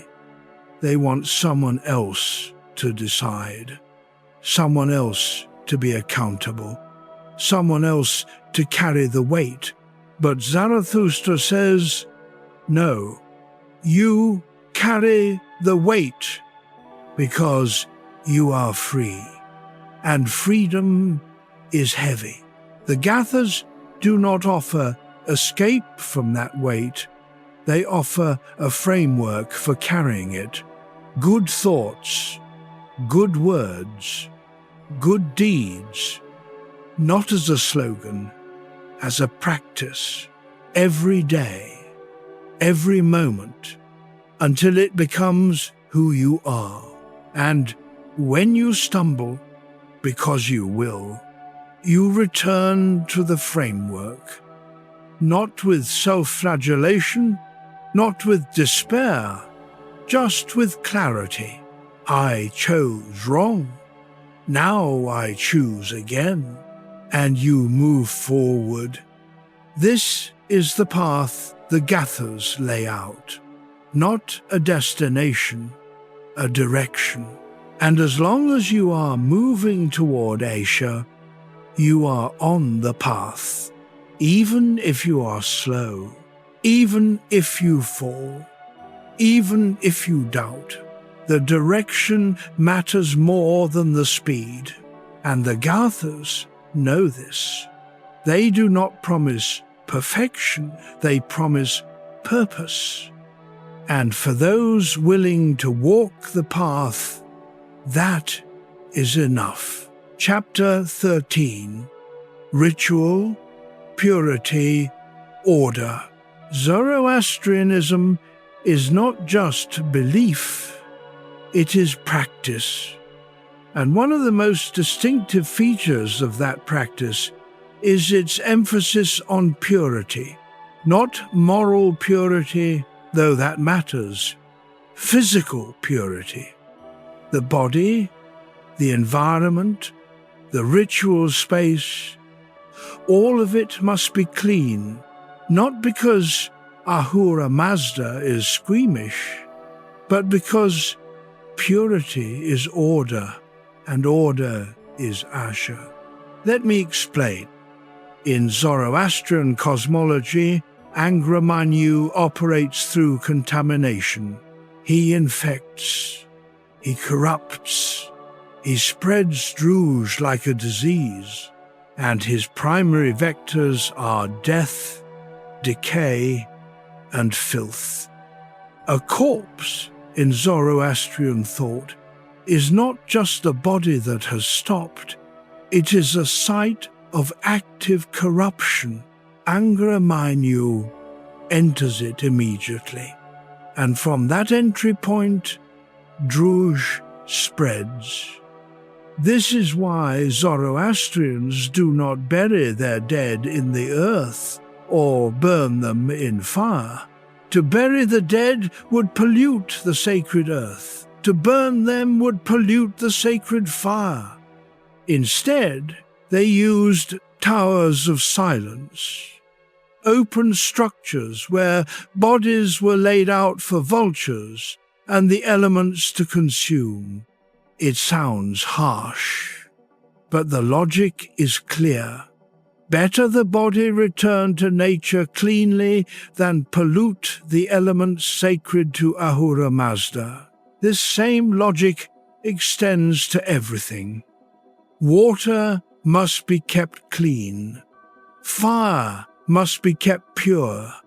The home must be swept, ordered, maintained, because every space you occupy is either aligned with Asha or slipping toward Druj. And the physical state of that space reflects your inner state. Let your shoulders drop. Feel the weight of your body where it rests, because you know this. Even if you have never thought about it theologically, you know what it feels like to live in chaos.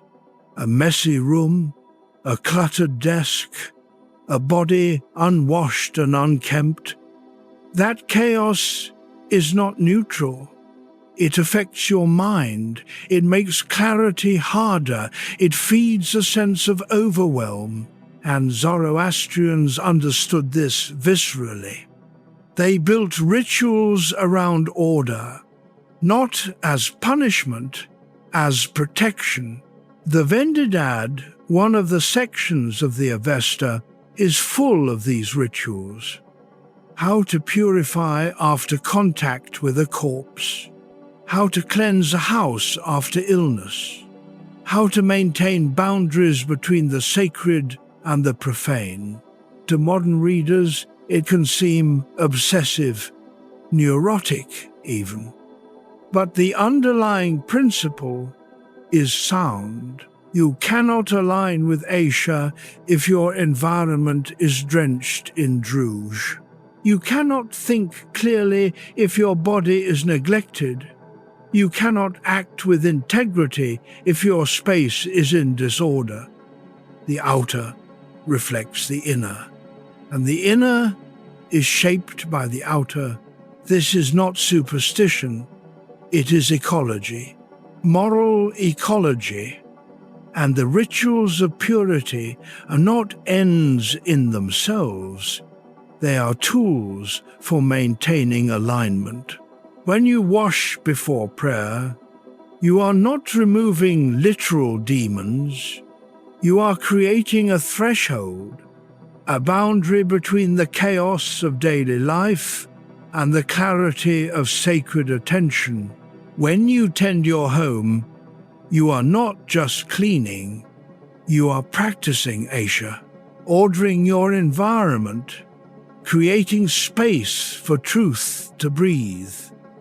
When you care for your body, you are not just maintaining health, you are honoring the gift of life, because your body is not separate from your soul.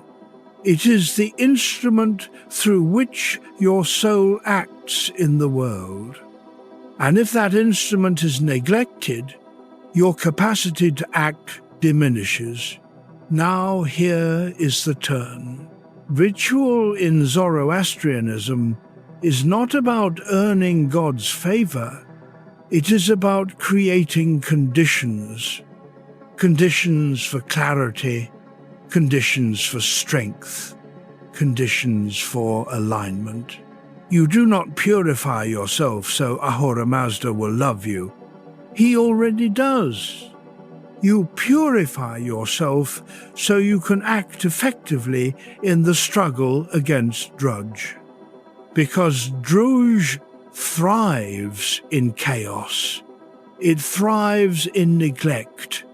It thrives in the small corruptions that accumulate when you stop paying attention.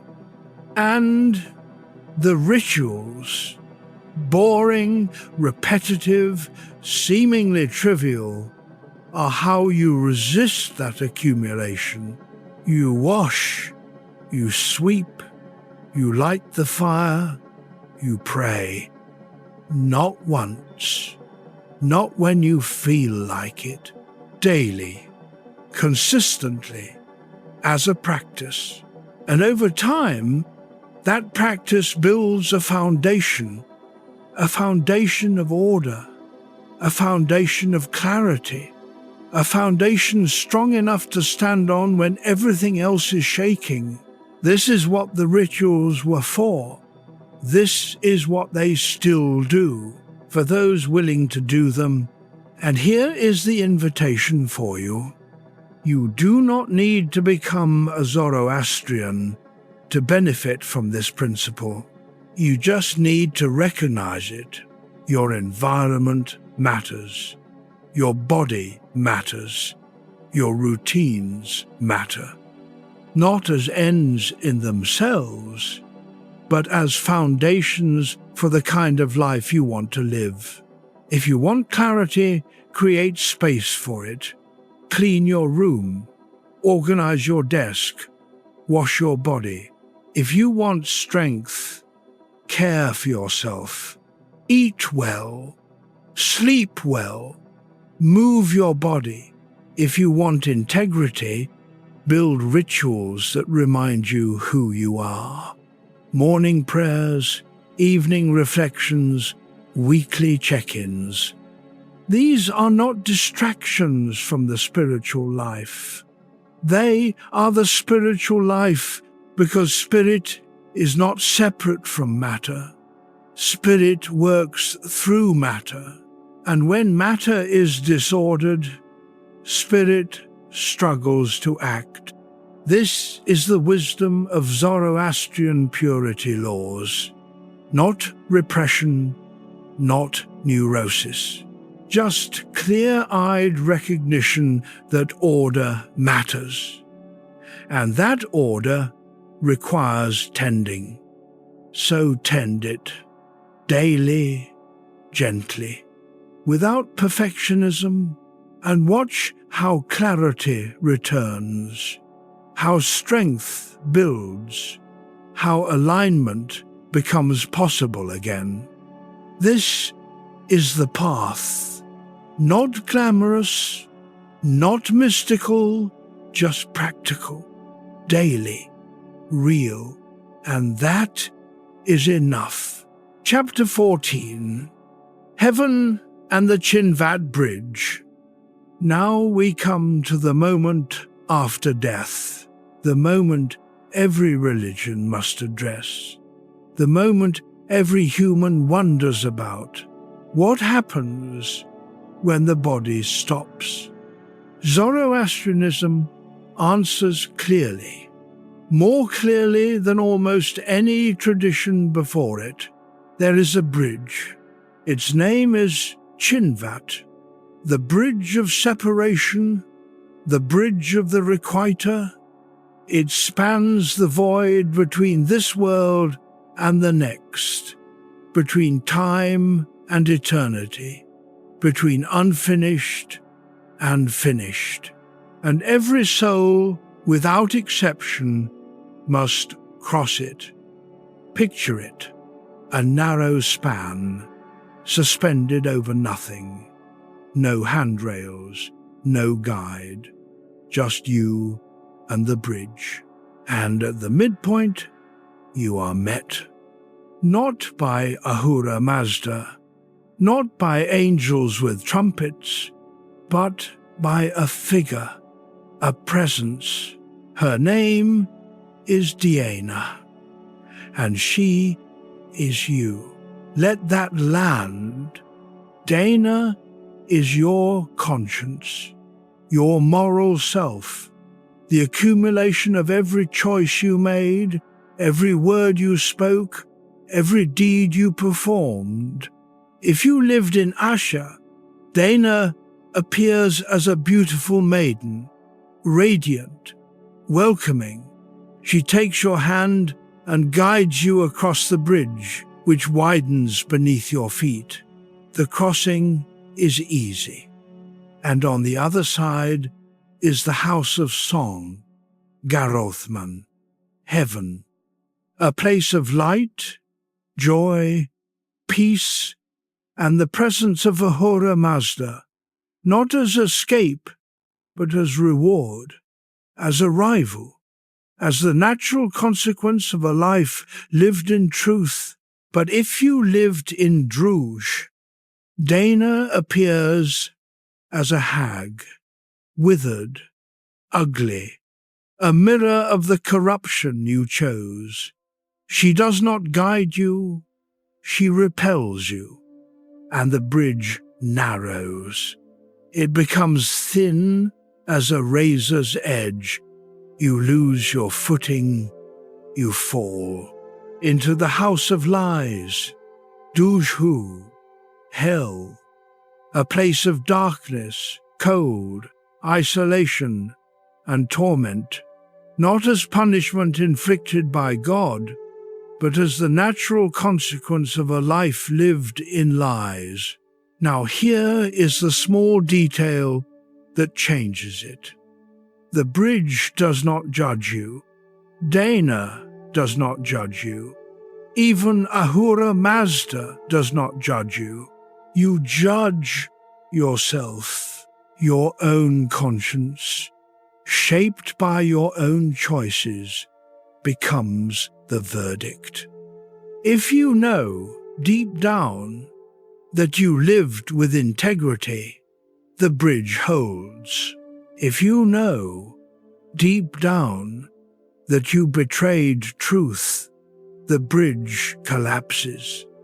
There is no appeal, no lawyer, no bargaining, just the raw fact of who you became. Let your breath slow. Notice the air moving in and out, because you are already on the bridge. Not after death.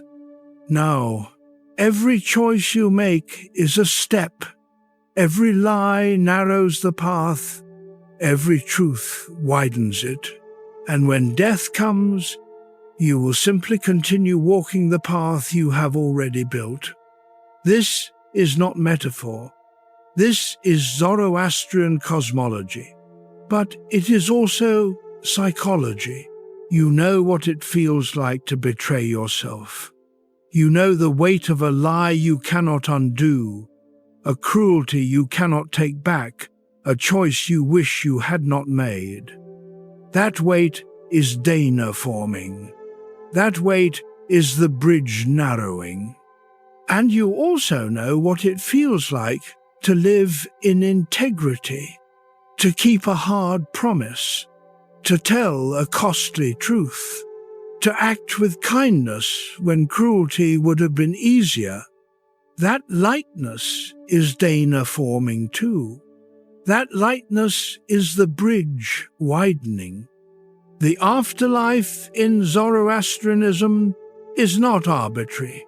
It is not a coin flip. It is not based on which god you worshipped or which rituals you performed. It is based on one thing: how you lived. Good thoughts, good words, good deeds, not as a checklist, as a direction, as a pattern. And if the pattern is toward Asha, the bridge holds. If the pattern is toward Druj, the bridge fails. This is what Zarathustra saw, and this is what he taught. Heaven is not a gift. It is an arrival. Hell is not a sentence. It is a consequence. And both are real. Not as places you visit, as states you inhabit. Because once you cross the bridge, there is no pretending, no social mask, no public persona, no carefully curated image. Just you, raw, honest, facing what you actually are. And if what you are is aligned with truth, that facing is joy. If what you are is corrupted by lies, that facing is agony. Now here is the question beneath the question. What if you are in between? What if you lived mostly well but made mistakes? What if you tried but failed? Zoroastrianism has an answer for that too. There is a middle realm, Hamistagan, the place of the mixed, for those who are neither wholly good nor wholly evil, for those whose scales balance. It is not torment, but it is not joy either. It is waiting for the final reckoning, for Frashokereti, for the renovation of the world. And when that day comes, all souls will be judged again, and the mixed will be purified, not destroyed, purified, because Ahura Mazda does not want to lose anyone. He wants all souls to return to truth, but he will not force it. He will wait.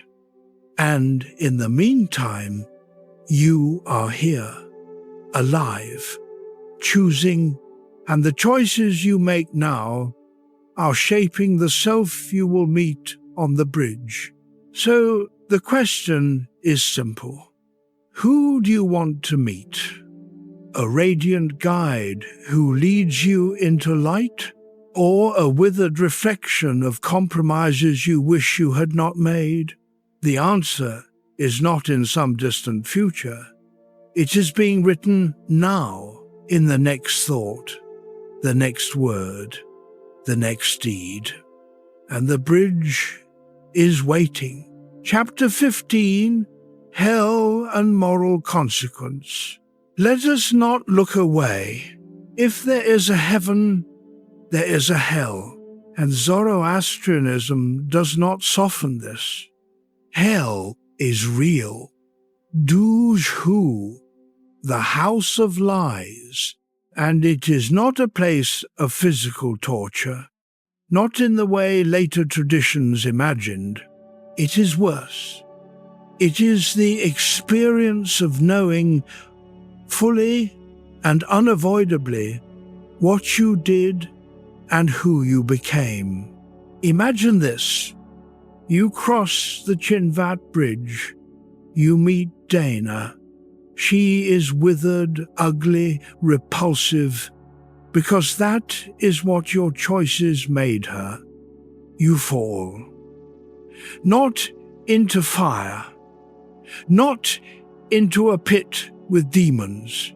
You fall into isolation, into a realm where truth is absent, where connection is impossible, where warmth does not reach, and you are alone with yourself, with the memory of every lie you told, every cruelty you justified, every time you chose Druj over Asha, and there is no escape, no distraction, no way to avoid the reckoning. This is hell, not as punishment inflicted, as consequence revealed. Let that sit for a moment. Feel the weight of your body where it rests, because you have touched this. Maybe not in full, but in glimpses. The moment after you said something cruel and cannot take it back. The weight in your chest when you realize you betrayed someone's trust. The hollow feeling when you know you chose selfishly and someone else paid the price. That weight, that hollow feeling, that is a taste of Duj-hu, not because God is punishing you, but because your nervous system knows. It knows when you have violated Asha. It knows when you have fed Druj, and that knowledge sits in you, a weight you cannot fully shake. Now imagine that weight magnified, extended, made unavoidable. That is what Zoroastrian hell is. The full experience of what you already know but have been avoiding, and it lasts. How long? The texts are not entirely clear. Some suggest a fixed duration based on the severity of your sins. Others suggest it lasts until the final renovation, when all souls are purified. But the point is not the duration. The point is the reality. Hell is not arbitrary. It is not capricious. It is not God being petty. It is the natural consequence of living in lies. Because lies corrode connection. They corrode trust. They corrode the self. And when the body dies and the social masks fall away, what is left is the corroded self. and that self must face what it has become. This is not cruelty. This is clarity. And here is the part most people overlook quietly. Zoroastrian hell is not eternal in the way Christian hell is. It is temporary. Painful? Yes. Isolating? Yes. But temporary. Because Angra Mainyu is not eternal. Druge is not eternal. And the souls who chose them, even they are not lost forever. At the end of time, in the final renovation, all souls will be purified. Even those in hell, they will pass through molten metal, a final cleansing, and emerge renewed, aligned with Asha, ready to join the restored creation. This is not universalism in the soft sense. It is not everyone gets a pass. It is everyone gets purified. And purification hurts. But after the hurt, there is healing. After the cleansing, there is restoration. Because Ahura Mazda's ultimate goal is not punishment, it is wholeness. He wants every soul eventually to choose truth, and he is willing to wait for as long as it takes. But in the meantime, hell is real, and it serves a purpose. It is the consequence that makes choice meaningful. If there were no hell, no consequence, no weight to your decisions, then choice would be theatrical. You could lie, betray, destroy, and it would not matter. But it does matter. And hell is the proof, not as threat, as truth. You are building, right now, the self you will meet after death. And if that self is built on lies, the meeting will be unbearable. Now here is the turn. Hell is not just an afterlife concept. It is also a present reality. You can live in hell while alive, and many people do. Not because they died and fell off the bridge, but because they chose Druge so consistently that their inner life became a place of isolation, coldness, and untruth. Think about someone you know who lies compulsively, who betrays easily, who uses others without remorse. Do they seem happy? Do they seem at peace? Do they seem connected? Or do they seem hollow, defended, alone even in a crowd? That is hell, the living version of it. And the tragedy is, they do not have to wait for death to experience it.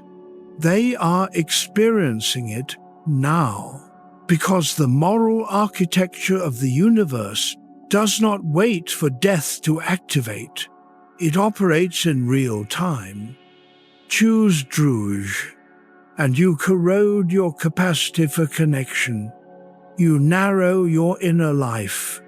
You lose access to joy, not someday, today. And the longer you stay in that pattern, the harder it is to leave. Because habits of dishonesty become identity, and identity resists change.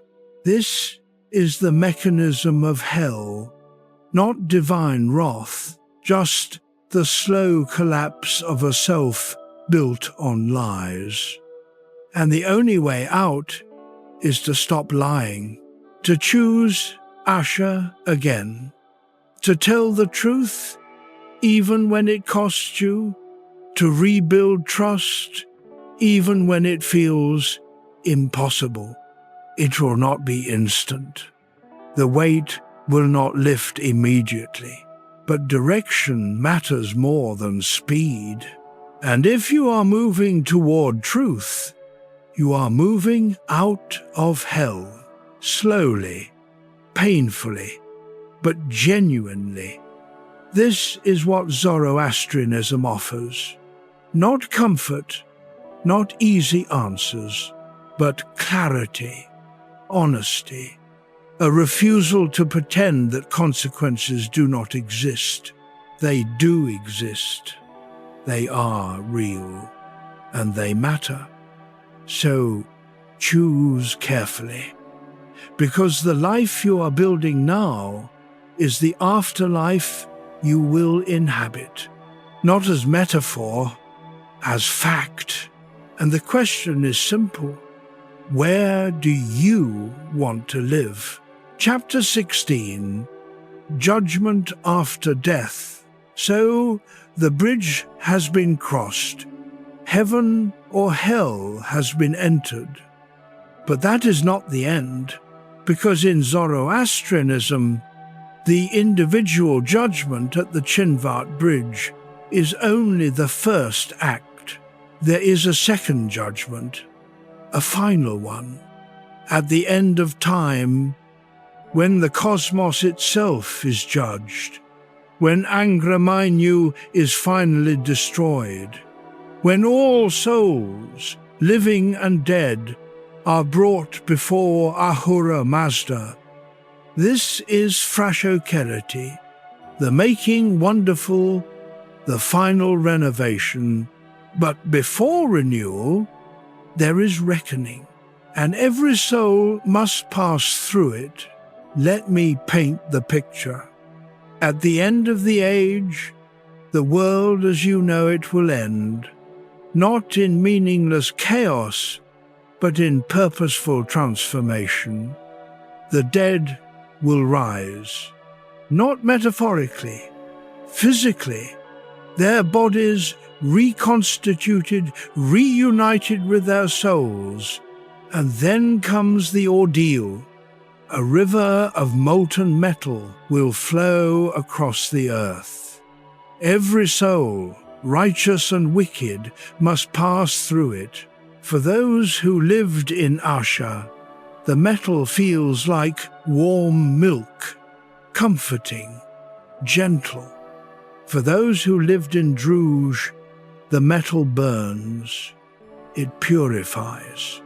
It scours away the corruption they carried, but it does not destroy them. Because the point is not annihilation, the point is purification. And after the purification, all souls emerge clean, whole, aligned with Asha, and the cosmos is restored. This is the final judgment, not as eternal damnation, but as universal restoration.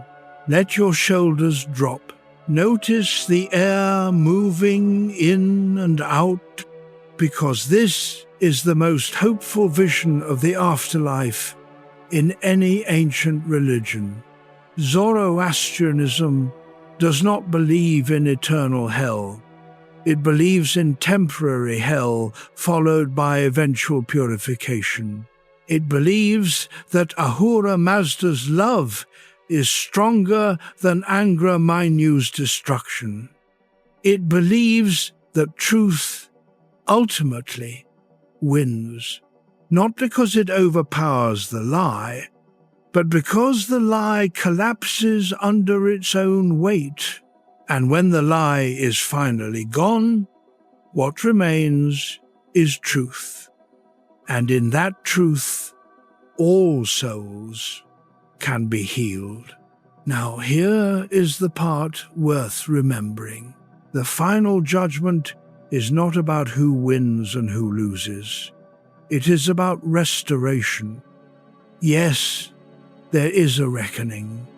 Yes, Those who chose Druj will face the consequences of that choice.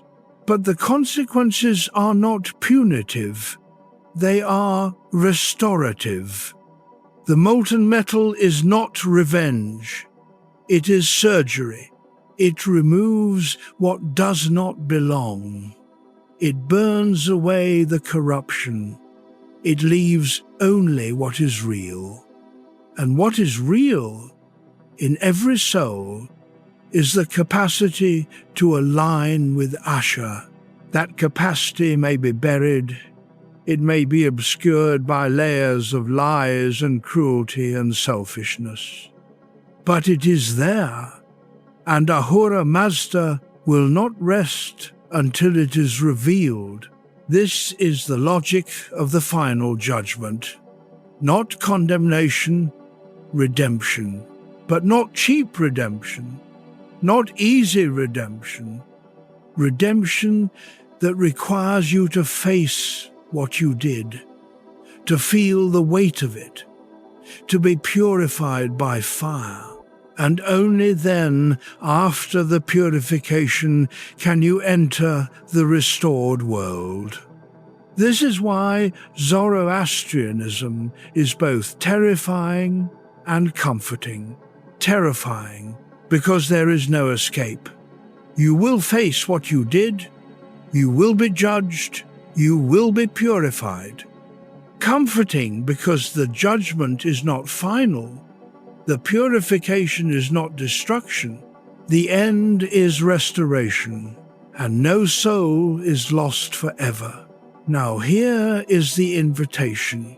You do not have to wait for the final judgment to begin purification. You can start now. Every time you tell the truth, when lying would be easier, you are purifying yourself. Every time you choose integrity, when compromise is safer, you are removing a layer of corruption. Every time you act with kindness, when cruelty feels justified, you are burning away the Druj, not because you are earning heaven, but because you are becoming someone who can inhabit heaven. And the process is hard. It feels like fire sometimes, because truth does burn, integrity does cost, kindness does require sacrifice. But the burn is not punishment, it is purification. And on the other side of it is clarity, wholeness, peace. This is what the final judgment offers. Not threat, promise. The promise that no matter how far you have drifted, no matter how deep into Druj you have gone, restoration is possible. Not easy, not painless, but possible. And that possibility is what keeps the cosmos alive with hope. Because as long as restoration is possible, the war is not over. And as long as the war is not over, your choices matter. So choose well, not for God's sake, for your own. Because the self you are building now is the self you will carry into the final reckoning. And if that self is built on truth, the fire will feel like warmth. But if that self is built on lies, the fire will feel like burning. Either way, you will be purified. But the path you walk now determines how much purification you will need. And the less you need, the easier the crossing. So start now. Choose Asha. Build truth. Live with integrity. Not perfectly, just directionally. And trust that the final judgment is not your enemy. It is your completion. Chapter 17. Frashokeratai World Renewal. And now, we arrive at the climax, the end of all things, and the beginning, Frashokereti, the making wonderful, the final renovation. This is not the end of the world in the apocalyptic sense. It is the transformation of the world into what it was always meant to be. A world without Druj, without Angra Mainyu, without death, decay, suffering, or lies. A world where Asher reigns absolutely, where truth is not contested, where goodness is not threatened, a world restored to its original perfection.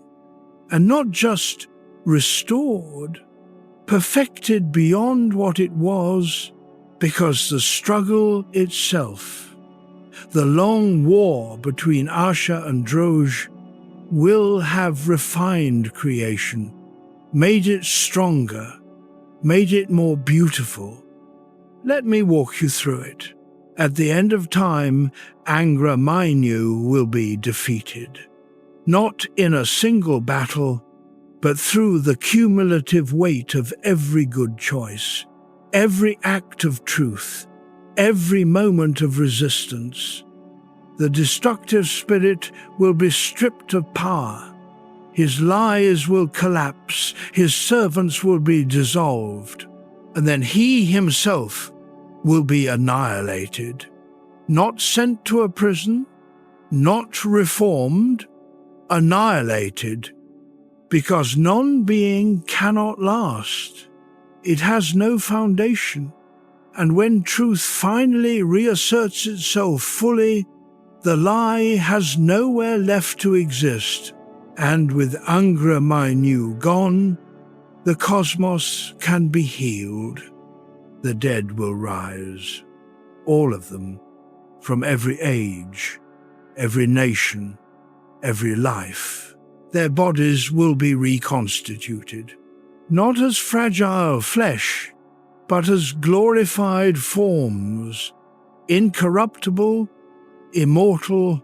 They will be reunited with their souls, and together, body and soul, they will face the final purification, the river of molten metal, the ordeal we talked about earlier. And after the purification, they will emerge clean, whole, ready to inhabit the renewed world. Now, here is the small detail that changes it. Frashokereti is not heaven, not in the sense of a place you go after death to rest forever. It is the earth, transformed, made new. Zoroastrianism does not long for escape from the world. It longs for the redemption of the world. The mountains will still be mountains. The rivers will still be rivers. The fire will still burn. But all of it will be aligned with Asher. All of it will be incorruptible. All of it will reflect the glory of Ahura Mazda without distortion. And you will live there, not as a disembodied spirit, but as a full human being, body and soul, eating, drinking, working, creating, but without suffering, without death, without the constant threat of Angra Mainyu. This is the promise of Frashokereti, not escape, restoration. And it is a collective promise, not just for individuals, for the cosmos itself. The entire creation will be healed. The animals, the plants, the elements, the stars, everything that Angra Mainyu corrupted will be cleansed. Everything that Druj touched will be renewed, and the result will be a world so beautiful, so harmonious, so filled with light, that even the memory of suffering will fade. Let your breath slow. Feel the weight of your body where it rests, because this is not just ancient mythology, this is hope. Hope that the brokenness you see is not final. Hope that the suffering you feel is not meaningless. Hope that the struggle you are in has a purpose. And that purpose is frashokareti. Every act of goodness you perform is a brick in the foundation of the renewed world. Every truth you speak is a thread in the fabric being woven. Every moment you resist drush is a step toward the final victory. You are not working alone. You are not working in vain. You are part of a cosmic project. A project that began with Zarathustra's vision and will culminate in the final renovation. And when that day comes, you will be there, not as a spectator, as a participant, because the renewed world is not a reward handed to you. It is a world you helped create, through your choices, through your resistance, through your alignment with Asher. This is the genius of Zoroastrian eschatology. It makes the end meaningful because it makes the middle meaningful. Your life now is not a waiting room. It is the construction site, and what you build today will be part of the foundation of tomorrow. Now here is the question beneath the question. When is frashokareti coming? The texts do not say. Some traditions suggest it is imminent, others suggest it is far off. But the answer does not matter, because the work is the same either way. Choose Asher, resist drush, live with integrity, not because the end is coming tomorrow, but because the end is coming eventually. And you want to be on the right side when it does. This is the hope Zoroastrianism offers. Not wishful thinking, not denial of suffering, but the solid conviction that truth wins eventually, inevitably. And that conviction is not passive, it is active. It demands that you participate, that you fight, that you choose. Because frashokareti does not happen automatically. It happens through you, through every good thought, good word, good deed, and when it finally arrives, you will know this was worth it. Every struggle, every sacrifice, every moment of resistance, worth it, because the world that emerges is the world you helped create, and that world is beautiful. Chapter 18, Resurrection of the Dead. Now we can hold this more gently. The resurrection of the dead. This is not a side note. This is central, because Zoroastrianism does not believe in the immortality of the soul alone.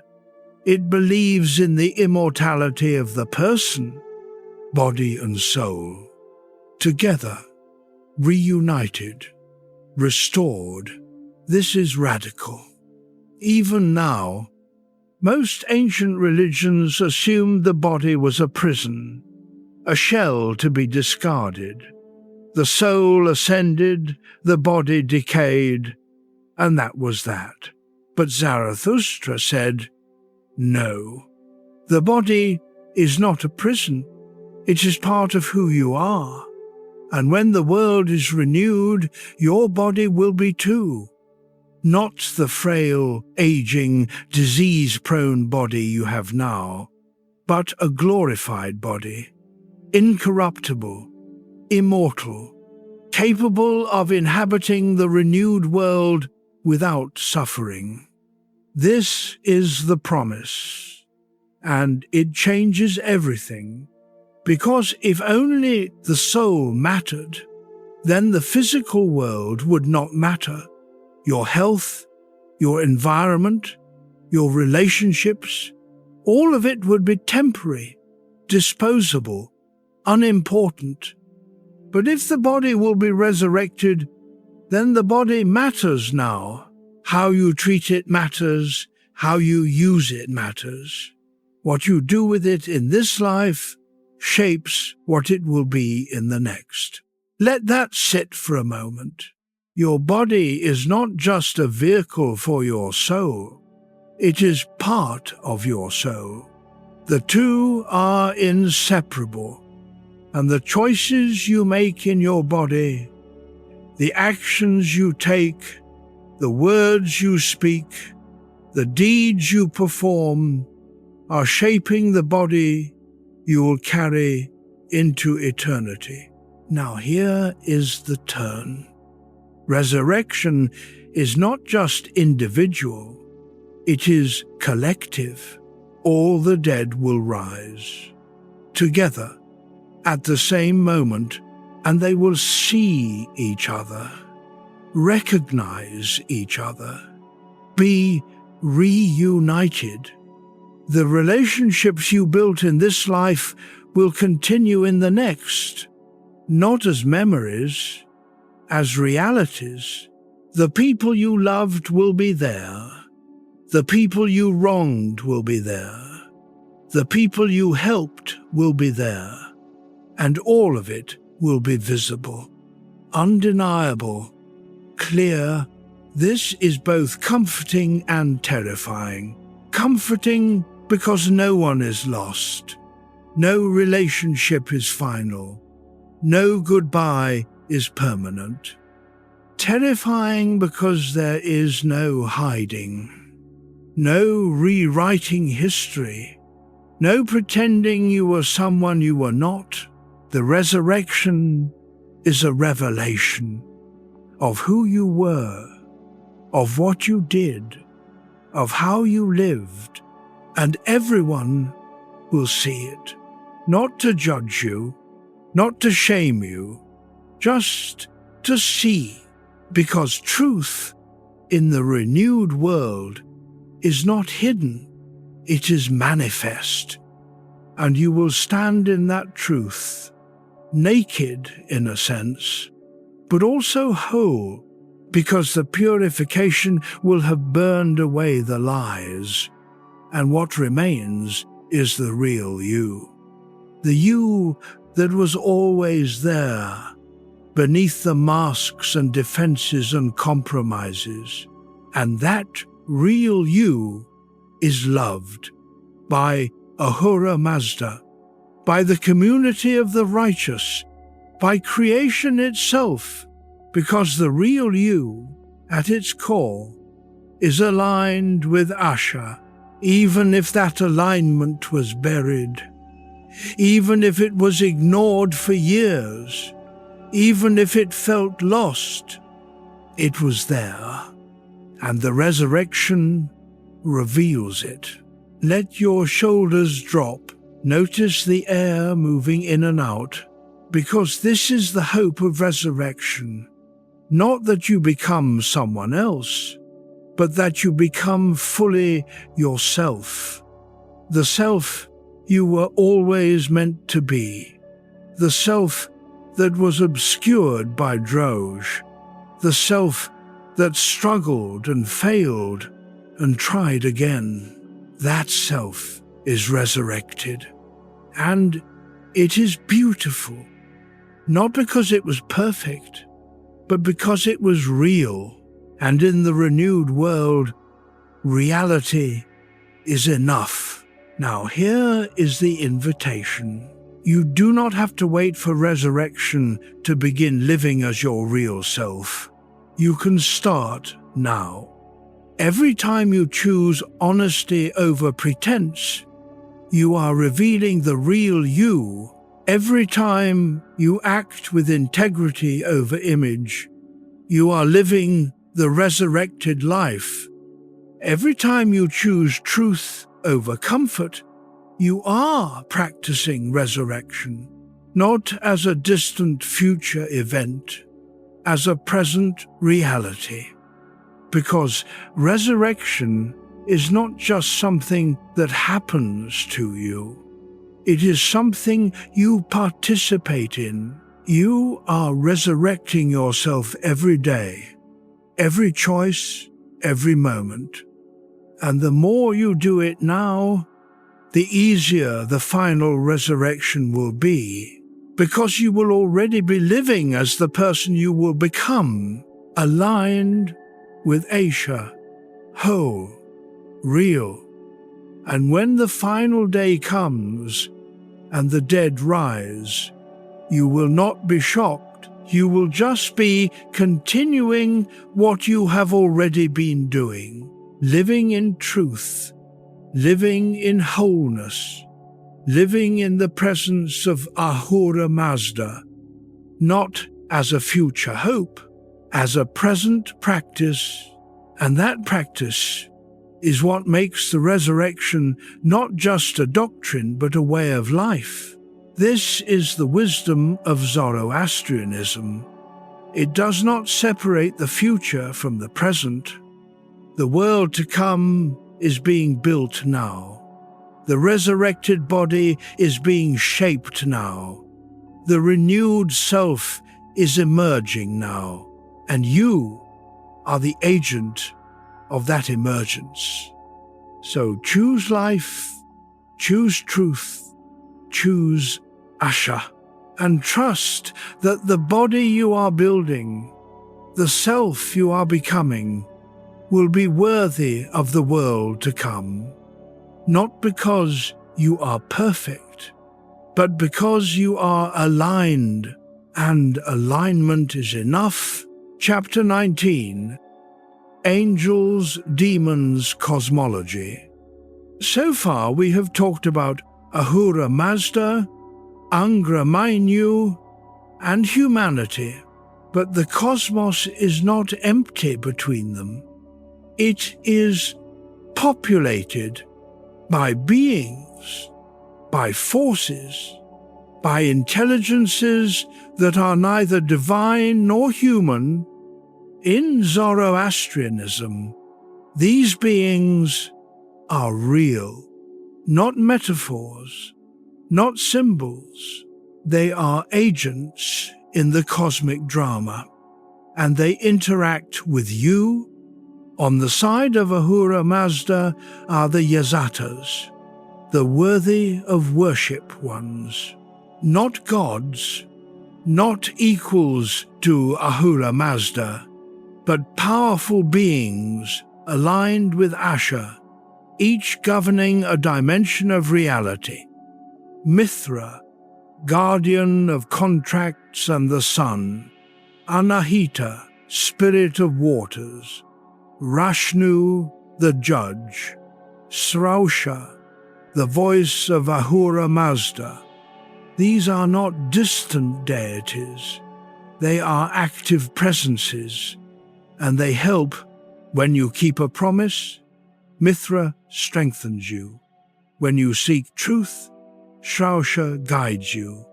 When you stand at the Chinvat bridge, Rashnu weighs your soul. The Yazatas are allies, co-workers, partners in the struggle against Druj, and you can call on them. Not through magic, through alignment. Live in Asha, and the Yazatas are with you. Drift into Druj, and they recede. On the other side are the Devas, the forces of disorder, not demons in the later sense, but spirits aligned with Angra Mainyu, each promoting a specific vice or corruption. Aishma, the spirit of wrath. Akamana, the spirit of evil mind. Zyrika, the spirit of poison. These are not creatures with horns and tails. They are influences, whispers, pulls. When you feel rage rising, Aishma is near. When your thoughts darken, Akamana is at work. When envy poisons your joy, Zyrika is feeding. And here is the part worth remembering. The devas do not have to overpower you. They just have to invite you. And if you accept the invitation, they flow in. Let that land. You are not fighting off demons with swords or spells. You are resisting invitations.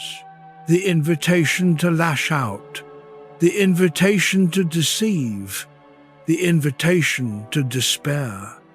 And every time you decline the invitation, you weaken the deva. Every time you accept, you strengthen it. This is the cosmology. Not abstract, not distant, immediate. You are surrounded, right now, by these forces. Some aligned with Asha, some aligned with Droj. And your choices determine which ones have influence. Now, here is the quieter layer beneath that. The Yazatas and Devas are not just external, they are also internal. Mithra is the part of you that keeps promises. Zarathustra is the part of you that listens for truth. Aishma is the part of you that wants revenge. Akamana is the part of you that spirals into darkness. Zoroastrianism does not separate inner and outer. It sees them as continuous. The cosmos is in you, and you are in the cosmos. And the war between Asha and Droj is being fought on both fronts simultaneously. Let your breath slow. Feel the weight of your body where it rests, because this is not just theology. This is navigation. You are not alone. You are surrounded by forces, some helpful, some hostile. And your job is not to fight them all off. Your job is to align with the right ones. Call on Mithra when you need integrity. Call on Zarathustra when you need guidance. Call on Rashnu when you need clarity about right and wrong. And when Aishma whispers, when Akamana darkens, when Zayika poisons, recognize them, name them, refuse them, not through force, through alignment. Choose Asha, and the devas lose their grip. Choose Droj, and they tighten their hold. This is the mechanism. Simple, clear, immediate, and it works. Not because magic, because reality. The universe is structured this way. And when you align with its structure, the structure supports you. This is the gift of Zoroastrian cosmology. It does not leave you alone to figure it out. It gives you a map, a roster of allies, a warning about adversaries, and it trusts you to navigate because you are not a child. You are a moral agent, and the cosmos is depending on you to choose well. So choose well. Call on the Yazatas. Refuse the Devas. Align with Asha. And trust that the forces of goodness are stronger than the forces of destruction. Not because they overpower them, but because they endure. And endurance, in the end, is what wins. Chapter 20. Ethics of Good Deeds. And from here, we can widen the lens. We have talked about cosmology, about heaven and hell, about angels and demons. But at the center of it all is something simpler, something immediate: ethics, how you live, day to day, moment to moment. And in Zoroastrianism, ethics is not complicated. It is 3 words: good thoughts, good words, good deeds, humata, hukta, huvashta. This is the core, the irreducible minimum, the practice that holds everything together. Let me break it down. Good thoughts, humata. Not positive thinking in the modern self-help sense, but clear thinking, honest thinking, thinking aligned with Asha. When you think clearly, you see reality as it is. You do not distort to protect your ego. You do not lie to yourself about your motives. You just see. And from that seeing, right action becomes possible.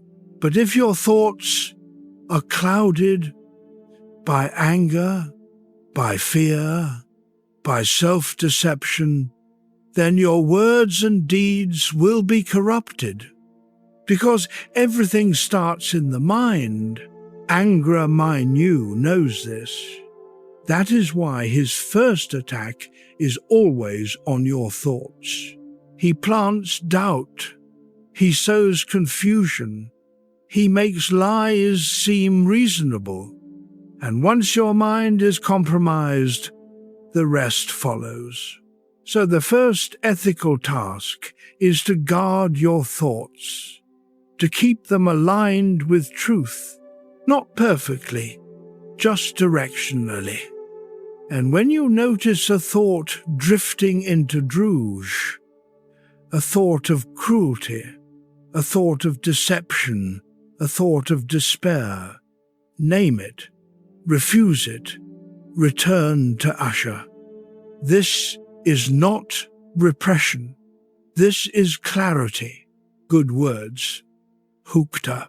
What you say matters. Not just because it affects others, but because it shapes you. Every lie you tell weakens your alignment with Asha. Every truth you speak strengthens it. And the words do not have to be grand. They can be small. I made a mistake. I do not know. I was wrong.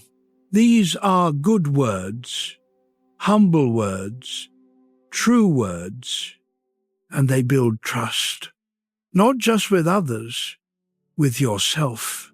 Because when you speak truth consistently, you become someone you can believe, and that self-trust is the foundation of integrity.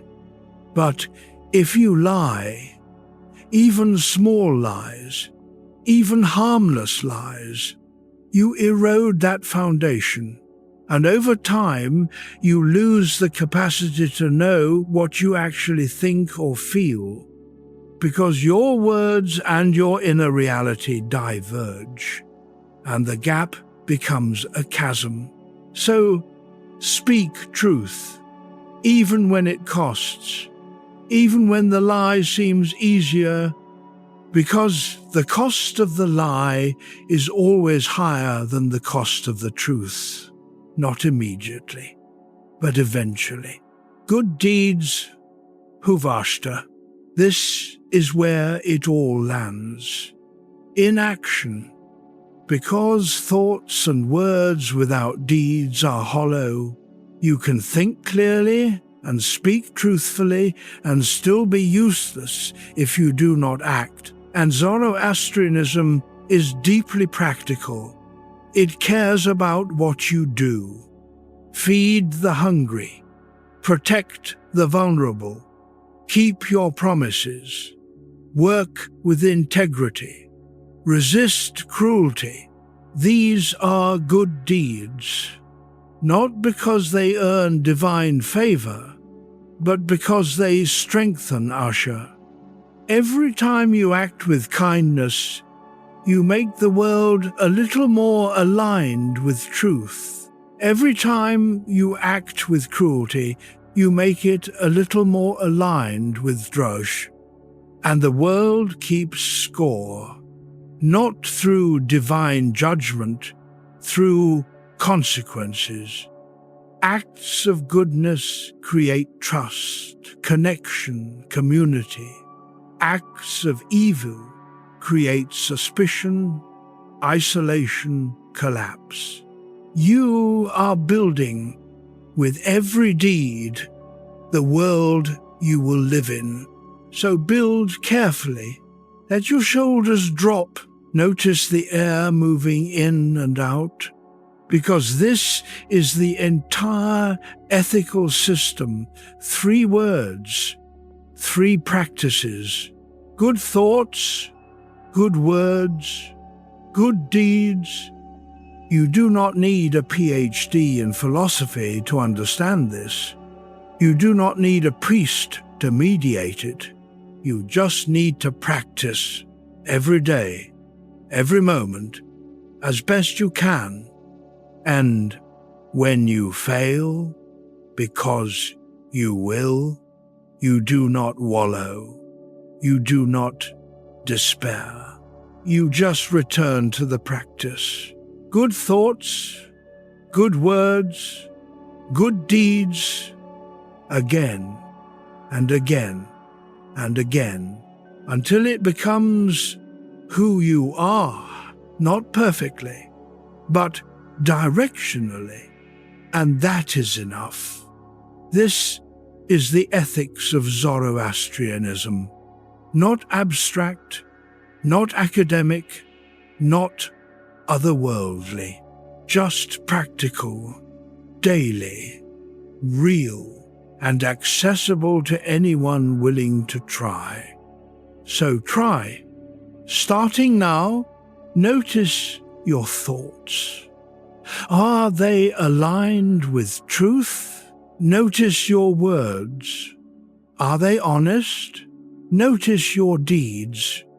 Are they kind? And if the answer is no, do not panic. Just adjust. Choose again. Speak again.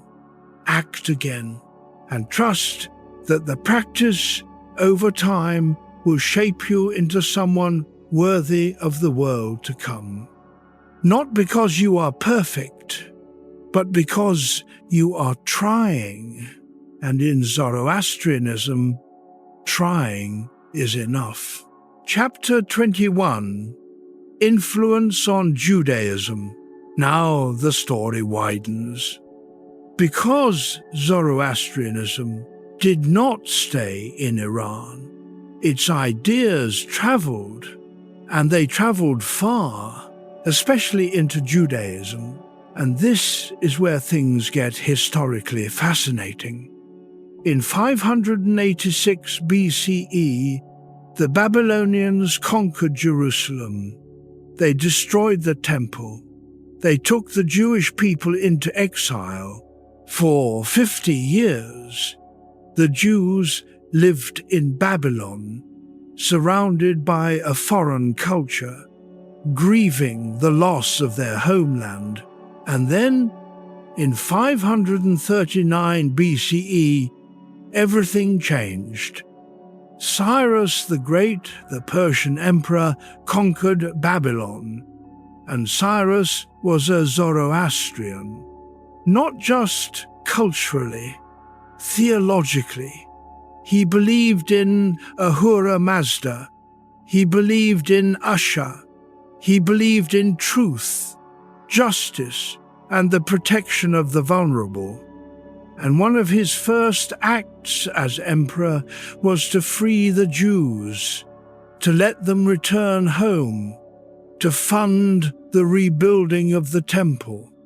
This is recorded in the Hebrew Bible. In the book of Ezra, Cyrus is called the Anointed One, a title reserved for those chosen by God, a pagan king anointed by the God of Israel. Think about that. The Jews returned, they rebuilt, and they carried something back with them, something new, ideas they had not had before, ideas that came from Zoroastrianism. Let me list a few. Before the exile, Judaism had no developed theology of the afterlife. Sheol, the underworld, was vague, shadowy, not a place of reward or punishment. But after the exile, suddenly there is heaven, there is hell, there is judgment after death. Where did that come from? Zoroastrianism. Before the exile, Judaism had no clear concept of Satan as an adversary of God. There were enemies, sure, but no cosmic adversary. But after the exile, suddenly there is Satan, the accuser, the tempter, the one who opposes God's will. Where did that come from? Angra Mainyu. Before the exile, Judaism had no developed angelology. Angels existed, but they were messengers, not a hierarchy of beings. But after the exile, suddenly there are archangels, Michael, Gabriel, Raphael, a whole cosmology of heavenly beings. Where did that come from? The Yazatas. Before the exile, Judaism had no clear eschatology, no end of the world, no final judgment, no resurrection of the dead. But after the exile, suddenly there is the day of the Lord, the final reckoning, the resurrection, the world to come. Where did that come from? Frashokereti. Now, let me be clear. I am not saying Judaism copied Zoroastrianism wholesale. I am not saying the Jews abandoned their tradition. I am saying they were influenced, shaped, enriched by contact with a tradition that had thought deeply about these questions. And the Jewish thinkers who came back from exile integrated those ideas into their own framework. They did not worship Ahura Mazda, they worshipped Yahweh. But they understood Yahweh differently now, not just as a tribal god, but as the cosmic God of truth, justice, and ultimate judgment. This is not theft. This is cross-pollination, and it happens all the time in religious history. Ideas move, they adapt, they find new homes, and the ideas that moved from Zoroastrianism into Judaism became foundational for Western religion. Because Judaism gave those ideas to Christianity, and Christianity gave them to Islam.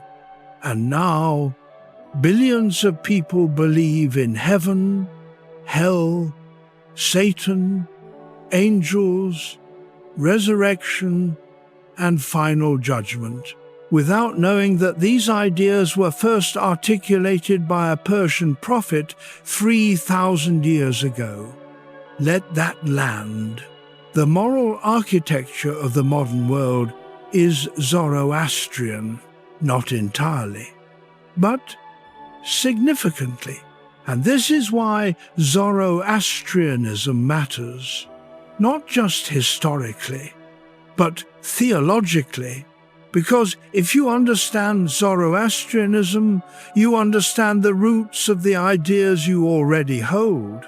Heaven is not a Christian invention. It is a Zoroastrian inheritance. Hell is not a Christian invention. It is a Zoroastrian inheritance. The devil is not a Christian invention.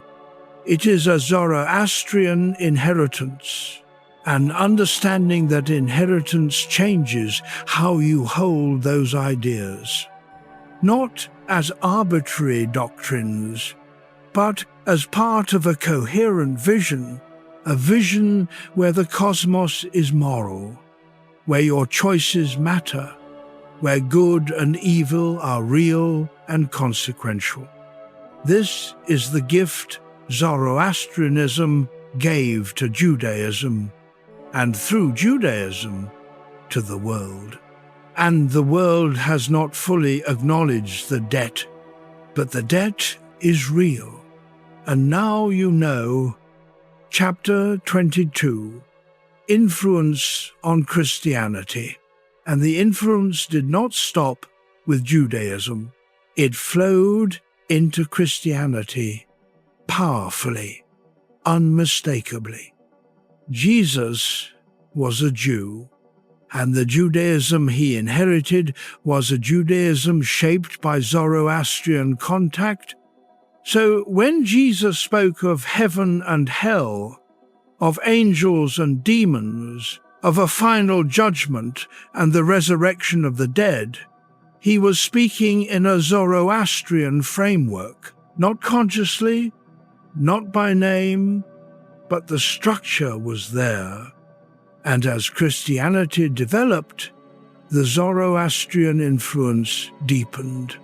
Let me give you examples. The Christian concept of Satan is almost entirely Zoroastrian. In early Jewish texts, Satan is a minor figure, an accuser, a tester, but not a cosmic adversary. But in Christianity, Satan becomes the prince of darkness, the adversary, the deceiver, the one who opposes God and seeks to corrupt humanity. Sound familiar? That is Angra Mainyu, the Christian concept of hell as a place of eternal torment, is also Zoroastrian. The Hebrew Sheol was not a place of punishment. It was just the underworld, neutral, shadowy. But Zoroastrian Dushu was a place of isolation, cold, and consequence for those who chose lies. And when Christianity developed its doctrine of hell, it drew heavily on this imagery. Yes, Christianity made hell eternal in a way Zoroastrianism did not. But the core concept is the same. A place of suffering for those who chose evil, not as arbitrary punishment, as moral consequence. The Christian concept of the second coming, the final battle between good and evil, the defeat of Satan and the restoration of the world. This is Freshokeratai. Almost exactly.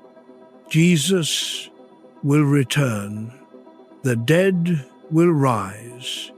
The wicked will be judged. Satan will be cast into the lake of fire, and the earth will be renewed. This is Christian eschatology.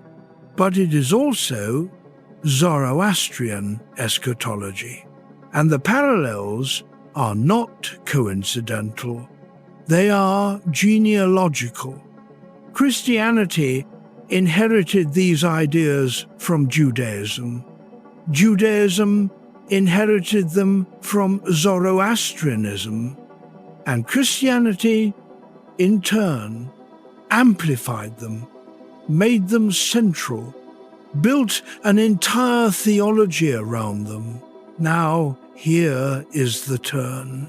Christianity added something Zoroastrianism did not emphasize: grace. In Zoroastrianism, salvation is earned through good thoughts, good words, good deeds. If you align with Asia, you cross the bridge. If you do not, you fall. It is clear. It is fair. It is consequence-based. But Christianity said, no, salvation is not earned. It is given through Christ, through grace, through faith. You cannot earn your way to heaven. You can only receive it. This is a profound shift, and it changes the emotional tone of the religion. Zoroastrianism is austere, demanding, clear-eyed about consequence. Christianity, at its best, is merciful, forgiving, hopeful about redemption. But the structure underneath, that is Zoroastrian, the cosmic battle, the moral stakes, the final reckoning, all Zoroastrian. Let your breath slow. Feel the weight of your body where it rests, because this matters for how you understand Christianity. If you are a Christian, you are living in a Zoroastrian framework, whether you know it or not, and understanding that framework helps you see why Christianity thinks the way it does, why it cares so much about good and evil, why it takes the devil seriously, why it believes in resurrection and final judgment. These are not random doctrines. They are part of a coherent vision that goes back to Zarathustra. And even if you are not a Christian, this matters, because Christianity shaped Western culture, and Western culture shaped the modern world. So the Zoroastrian ideas that moved into Christianity, they are everywhere now. In your assumptions about morality, in your sense that truth and lies are not equivalent, in your intuition that the universe should be just, all of that is Zoroastrian inheritance, passed through Judaism, amplified by Christianity, secularized by modernity, but the root is still there. And when you understand the root, you understand the tree. Chapter 23. Influence on Islam. And the influence did not stop with Christianity. It flowed into Islam. Muhammad was a merchant. He traveled. He encountered Jews and Christians regularly. And the Judaism and Christianity he encountered were already shaped by Zoroastrian ideas. So, when Muhammad received his revelations, when the Quran was revealed, those Zoroastrian ideas were part of the theological air he breathed. And you can see it. The Quran speaks of heaven and hell, of a final judgment, of a bridge every soul must cross. It speaks of angels and demons, of Satan, called Iblis, as the great deceiver. It speaks of resurrection, of the day of judgment, of a renewed world. All of this is Zoroastrian in structure, not identical. Islam has its own theology, its own emphasis, its own revelations. But the framework is there, and there is more.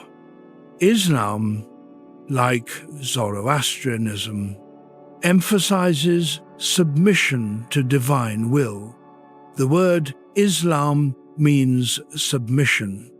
And in Zoroastrianism, the ethical life is one of alignment with Ahura Mazda's truth of submitting your will to Asher.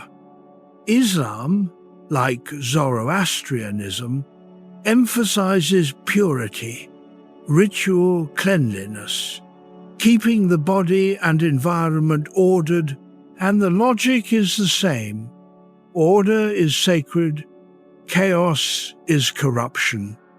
Islam, like Zoroastrianism, emphasizes prayer as a daily practice, not just as worship, as a way of maintaining alignment. 5 times a day, Muslims stop to pray, not randomly, ritually, consistently. And Zoroastrians did the same. Prayer as structure, prayer as reminder, prayer as practice. Now here is the small detail that changes it.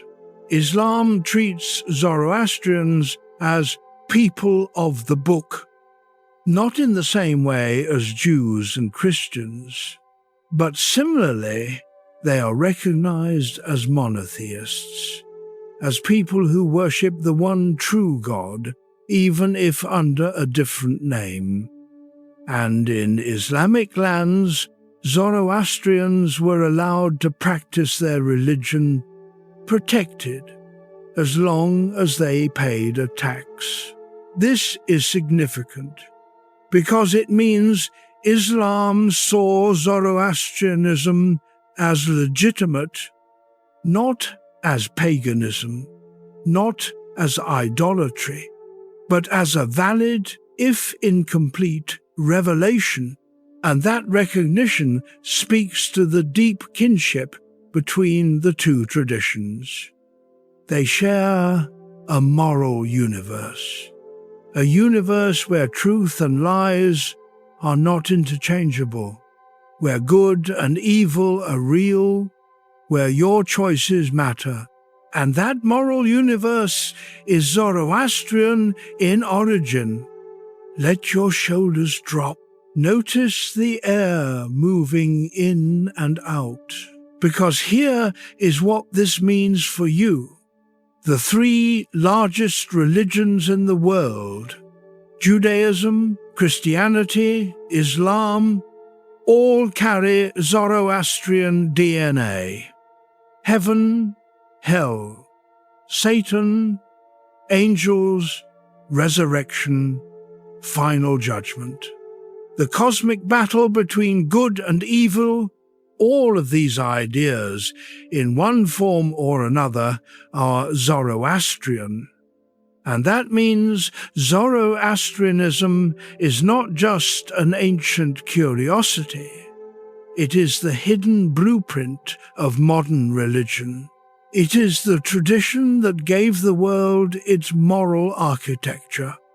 And even if you do not believe in Ahura Mazda or Angra Mainyu, even if you are secular, atheist, agnostic, you are still living in a world shaped by Zoroastrian ideas.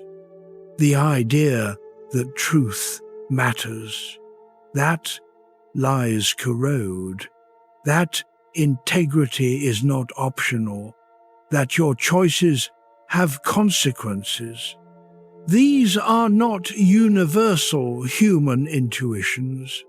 They are Zoroastrian intuitions, and they became universal because Zoroastrianism spread them, first to Judaism, then to Christianity, then to Islam, then to the world, and now, even in a secular age, those intuitions persist, because they are true, not just theologically, practically.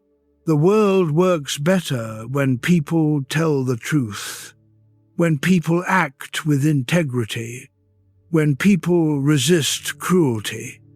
And Zarathustra saw this 3,000 years ago, and he built a religion around it.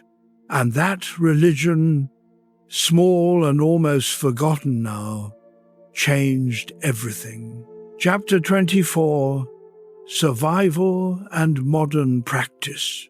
So what happened to Zoroastrianism?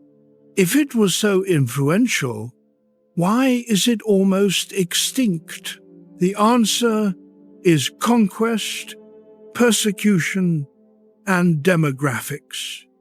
For 1,000 years, Zoroastrianism was the state religion of Persia, under the Achaemenid Empire, under the Parthians, under the Sasanians.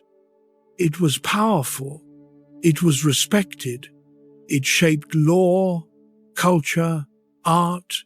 But then, in the 7th century CE, Islam arrived. The Arab conquest was swift, the Sasanian Empire fell, and Zoroastrianism, as a state religion, collapsed. Islam did not eradicate Zoroastrianism immediately, but it marginalized it.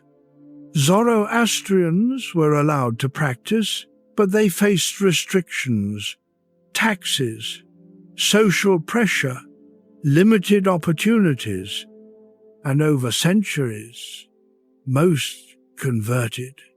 Some willingly, some under duress, some simply because Islam was the new dominant culture.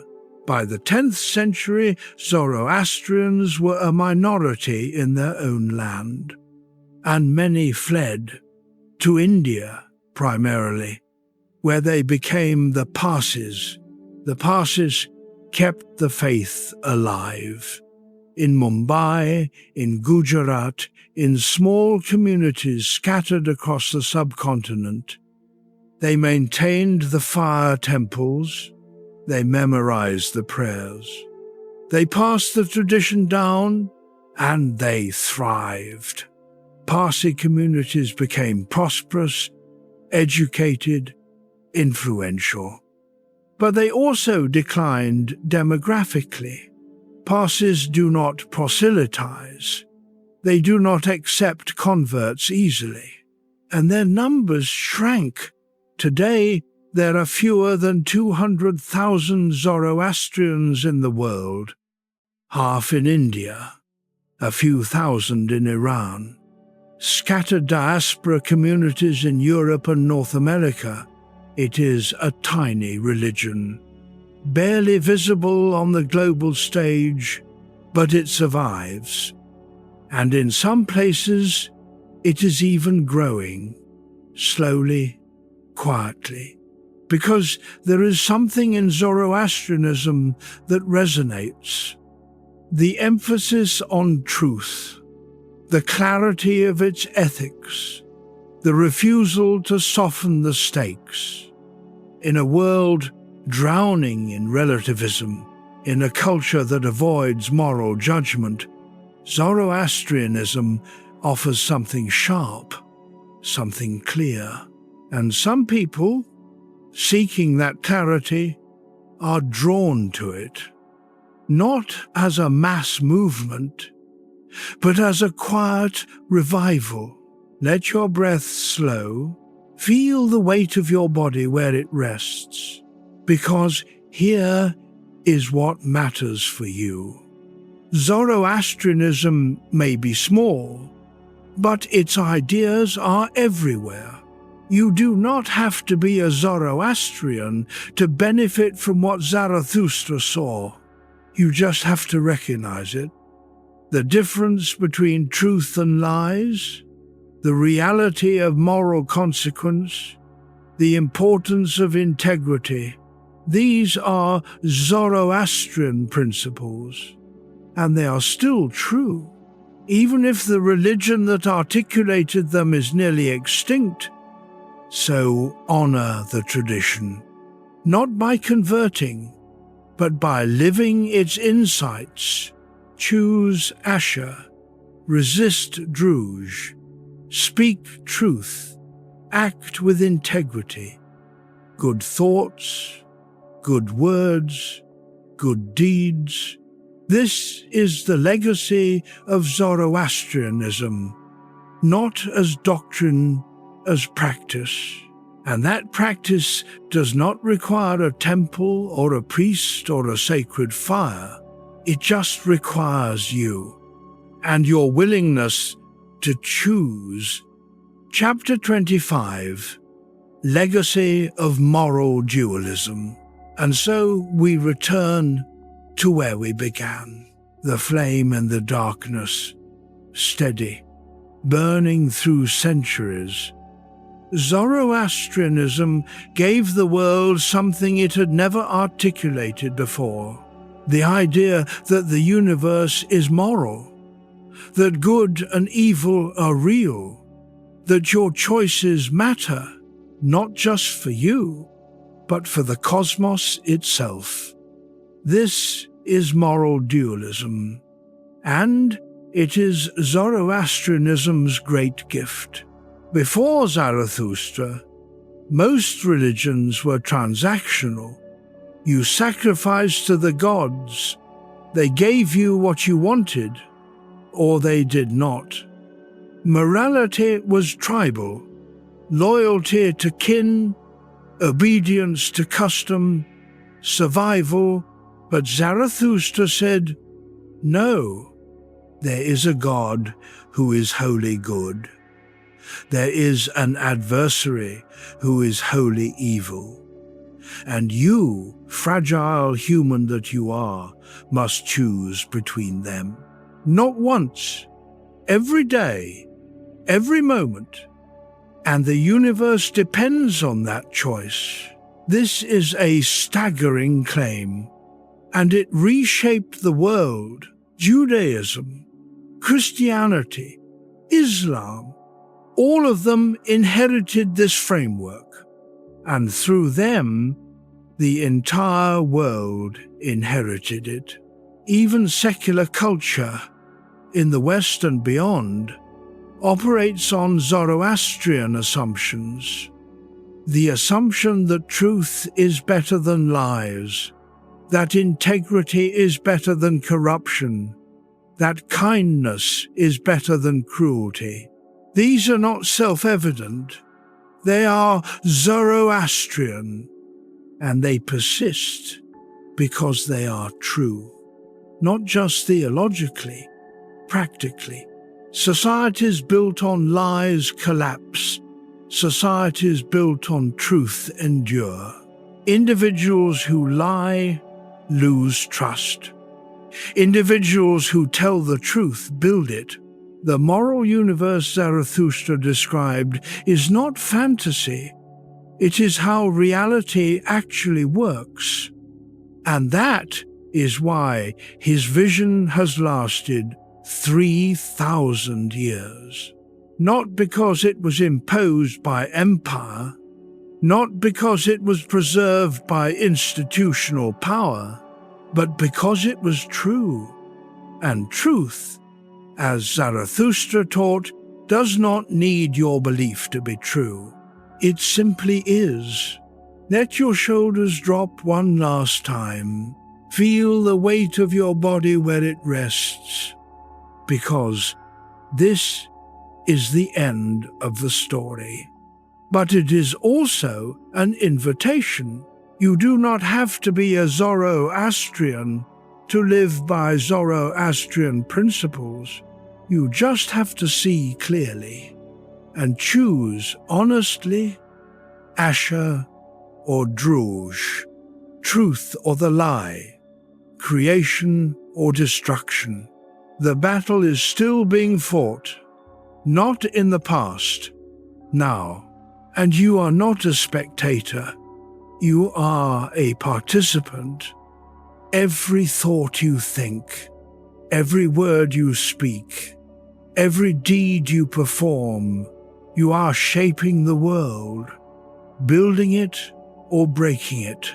And the cosmos is watching, not with judgment, with attention, waiting to see which side you will choose. So choose well, not perfectly, just directionally. Good thoughts, good words, good deeds, again and again, day after day, until it becomes who you are. And when the final day comes, when the bridge appears before you, when Dana meets you, when the molten river flows, you will know, not with certainty, but with direction, that you chose Asha, that you resisted Druj, that you lived in truth, and that will be enough, not because you were perfect, but because you were aligned, and alignment, in the end, is all that matters. This is the legacy of Zoroastrianism, not as a relic, as a living practice, and it is yours, right now, if you want it, so take it, and may the wise Lord guide you, and may the sacred flame never go out